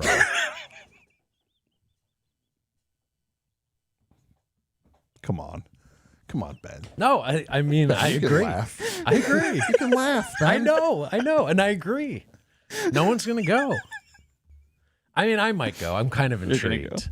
It's got fire. It's got Ash. Yeah. In this economy, that's Right not there, nothing. Exactly. I know. Hey. Fire and Ash. I'm in. Yeah. I go to the box office after. Yeah, I'd like to talk to the manager, please. There was definitely not enough Ash in that movie. I'd like to get a refund, please. There was plenty of fire, but barely any Ash. Fire and Ash were given equal billing, Yeah, but exactly. I didn't see Ash smaller on the poster than Fire. Ash had a spotlight supporting role at best. Hello, Best Show. Hello? Hi, you're on. Welcome. Sorry it took so long to get you on. That's all right. How are you? Good. Hey, What's Griffin and Ben. Yeah. Hello. Hey, man. What do you got for us? This is Steve in Minneapolis. Steve in Minneapolis. I'm sorry to rush you, but I'm going to have to. What do you That's got fine. for the top? What What do you got? I was thinking about Nashville. What about Jelly Roll as Haven Hamilton? Oh, that is the winner for the night. My favorite movie was just destroyed, and I can never watch it again without thinking of what you just said to me, Steve. Yelling at Frog. Just think about him yelling at Frog.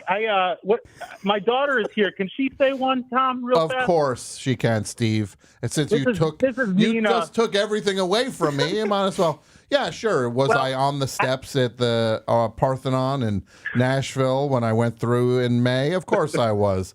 Looking at the thing, it's my favorite movie. Yes, it is. But now, Imagine not if so Jelly much. Roll were there sitting next to you. Joe Roll like, this is not how they do it in Dallas. This isn't Dallas, everybody. With his face tattoos. Hey, how are you? Good. What do you got for You got us? one for the topic, right? Replace Dottie in A League of Their Own with Mrs. Doubtfire. And what's your name? Nina. Nina, that was a fantastic. That might be the best one of the whole night. Mrs. Doubtfire in what was it? League of Their Own. Oh my God. That was amazing. Really Nina. good. Thank you for the call. Okay. I'm gonna say goodnight. We're big fans of both of you. Good night. Thank you. Bye. Final call. Here we go. Final call of the night. And I'll say this: it's so great for the both of you to come by. I really appreciate it. It's always fun. honor and a pleasure. Yeah, anytime you want seriously. to come by, always one of my favorites. And someday I'll be on Blank Check. It'll happen. You did a Clifford episode with us. I'm joking. I'm pretending. This is the other thing I do. Yes. Act like I wasn't invited onto things where people have been like. Oh, I'm going to say this. I now take personal pleasure in. What's the fella who does the George Lucas talk show you do it with? Patrick Connor? Yeah. Yeah. I have turned him down for ASCAT for many, many years. Yeah. And then my favorite thing is to say, like, well, nobody ever asked me to do this thing. When he's done nothing but ask me to do it. He stopped asking. I have shared this before. Yeah. But there was a run of weeks a couple of years ago where you kept saying, and they won't even let me on Blank Chunk. They won't let me on Black Check. Black Chunk. I can't get on the show. Yeah. They won't have me. And I texted you and I said, seriously, let's figure out an episode to get you on for. And you responded, the only episode I would do is Birth of a Nation, both movies in one episode. I did say that. And Matt, yeah. Oof. The best thing that ever happened was that you didn't go, all right, let's do it. Like, that would have been my worst nightmare. No, we'll do it. Yeah, sure. That means I have to go watch both of them. And then go talk about both of them. Hello, Best Show. You're on the air. Hey, how's it going, everyone? Tom, Griffin, Ben. This is Aaron in Union, Kentucky. I'm a big fan of your all's. That's very nice. I actually listened. So I listened to the Fargo episode today at work, and I thought it was great. Zach so Kreger, for the King of topic- Hollywood. Yeah. Yes, it was excellent. He was really good on it. So what I'm going to pitch is I learned this through your Raising Arizona episode that Kevin Costner was going to be H.I. McDonough. He wanted and I it think that very- really would have made. Wow. Very badly. Yeah. Okay. Yes. I was very interesting to learn. I think that would kind of tank the whole movie. Because he's good, but he's only good at a specific thing. He can't be he's like. not It would funny. be similar to how like. He's not funny at all. But it would. He's got no vulnerability. It would be And look, similar to, I like- know we're talking about one of Griffin's movie buddies, one of his draft day pals. Yes, his best friend. And they have their get-togethers. There's the thing that he doesn't talk about. Every time the NFL draft happens, they all get together. We all get together. Diddy, and Costner, Tim Simons, myself, the original Wrecking Crew. And they do the movie. They do the movie. But with updated players Yeah. that are going to get drafted that year.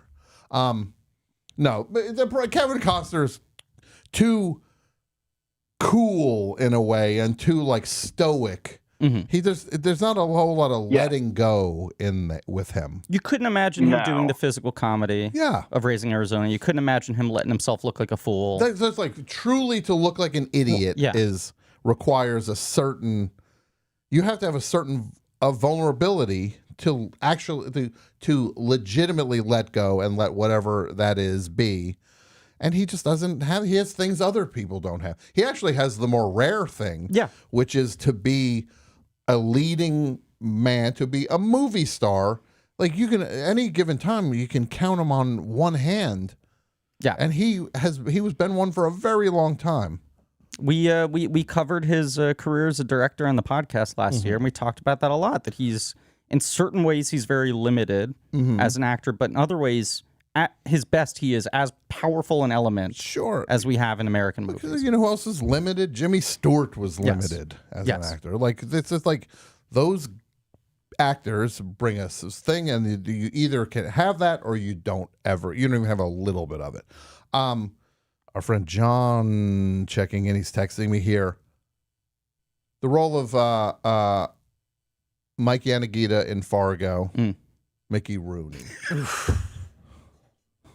A little Breakfast at Tiffany's callback. I agree that would ruin the movie. Yeah. And then Rodney Dangerfield in the Dan Hedaya role in Blood Simple. Now let me say that actually it could have worked. There's a version of that.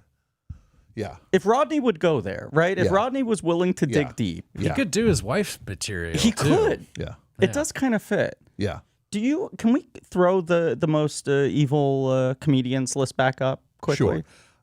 I know you're trying to wind the show Yeah. down, but I'm wondering if we can kind of tailor make some vehicles for some of these guys who need to make the lead. Let's go quick. We'll do it quick. Yeah. Well, you know what I'm going to do? Are you in a rush? Can you sit for a minute? Yeah. We're going to wrap the show, and then we're going to do the rest show. We just have to switch it over. It's the post show, and let's do that on the rest show. We're going to cast the most evil comedians in movies. Aaron, thank you so much for the call. Thank you so much. Hey, can I say two things real quick? Yeah, what do you got? Okay. Question and it could be quick. First up, which city has the better movies, L.A. or New York? And the second thing, Griffin, could you say hello to my brother named Griffin, who shares your first name? Yeah, that's crazy. How old is your brother? He is 22. Okay. I feel like I was born in a bit of a Griff recession, and I've been telling people you're going to see a generation of Griffins coming up, because I feel about 15, 20 years ago, I'd noticed parents going, Griffin, come on. It became a trendy Brooklyn name. Yeah. Hello, Griffin. Hello from one Griffin to another. Hello. There you go. And New York versus L.A. movie-wise, why are you pitting two cities against each other? Just think about it this way, Aaron. The rest of the country hates both cities. These cities need to be friends right now. everybody hates LA. I never realized how much hate there was until Los Angeles was on fire. I didn't realize how much when I saw the rest of the country being like, good. I was like, what happened to you people? Yeah. Good. Aaron, have you ever seen or heard of the documentary Los Angeles Plays Itself by Tom Anderson? Yes. I watched it during the fires. Okay. I was like, I need to watch like this big LA documentary because I wanted to hear like someone talk about how great of a city it is. All right. I have seen it. I think it's great. I think it's great. Yeah. Right. I got to go, Aaron. Thanks for the call, buddy. All right. We're going to switch it over to the Rest Show now. Thanks, everyone, for listening. Check the tour dates out at thebestshow.net. And we'll see you on the Rest Show, the Best Show post show in 2 or so minutes. Hang tight, everybody. Bye. Let me just do this.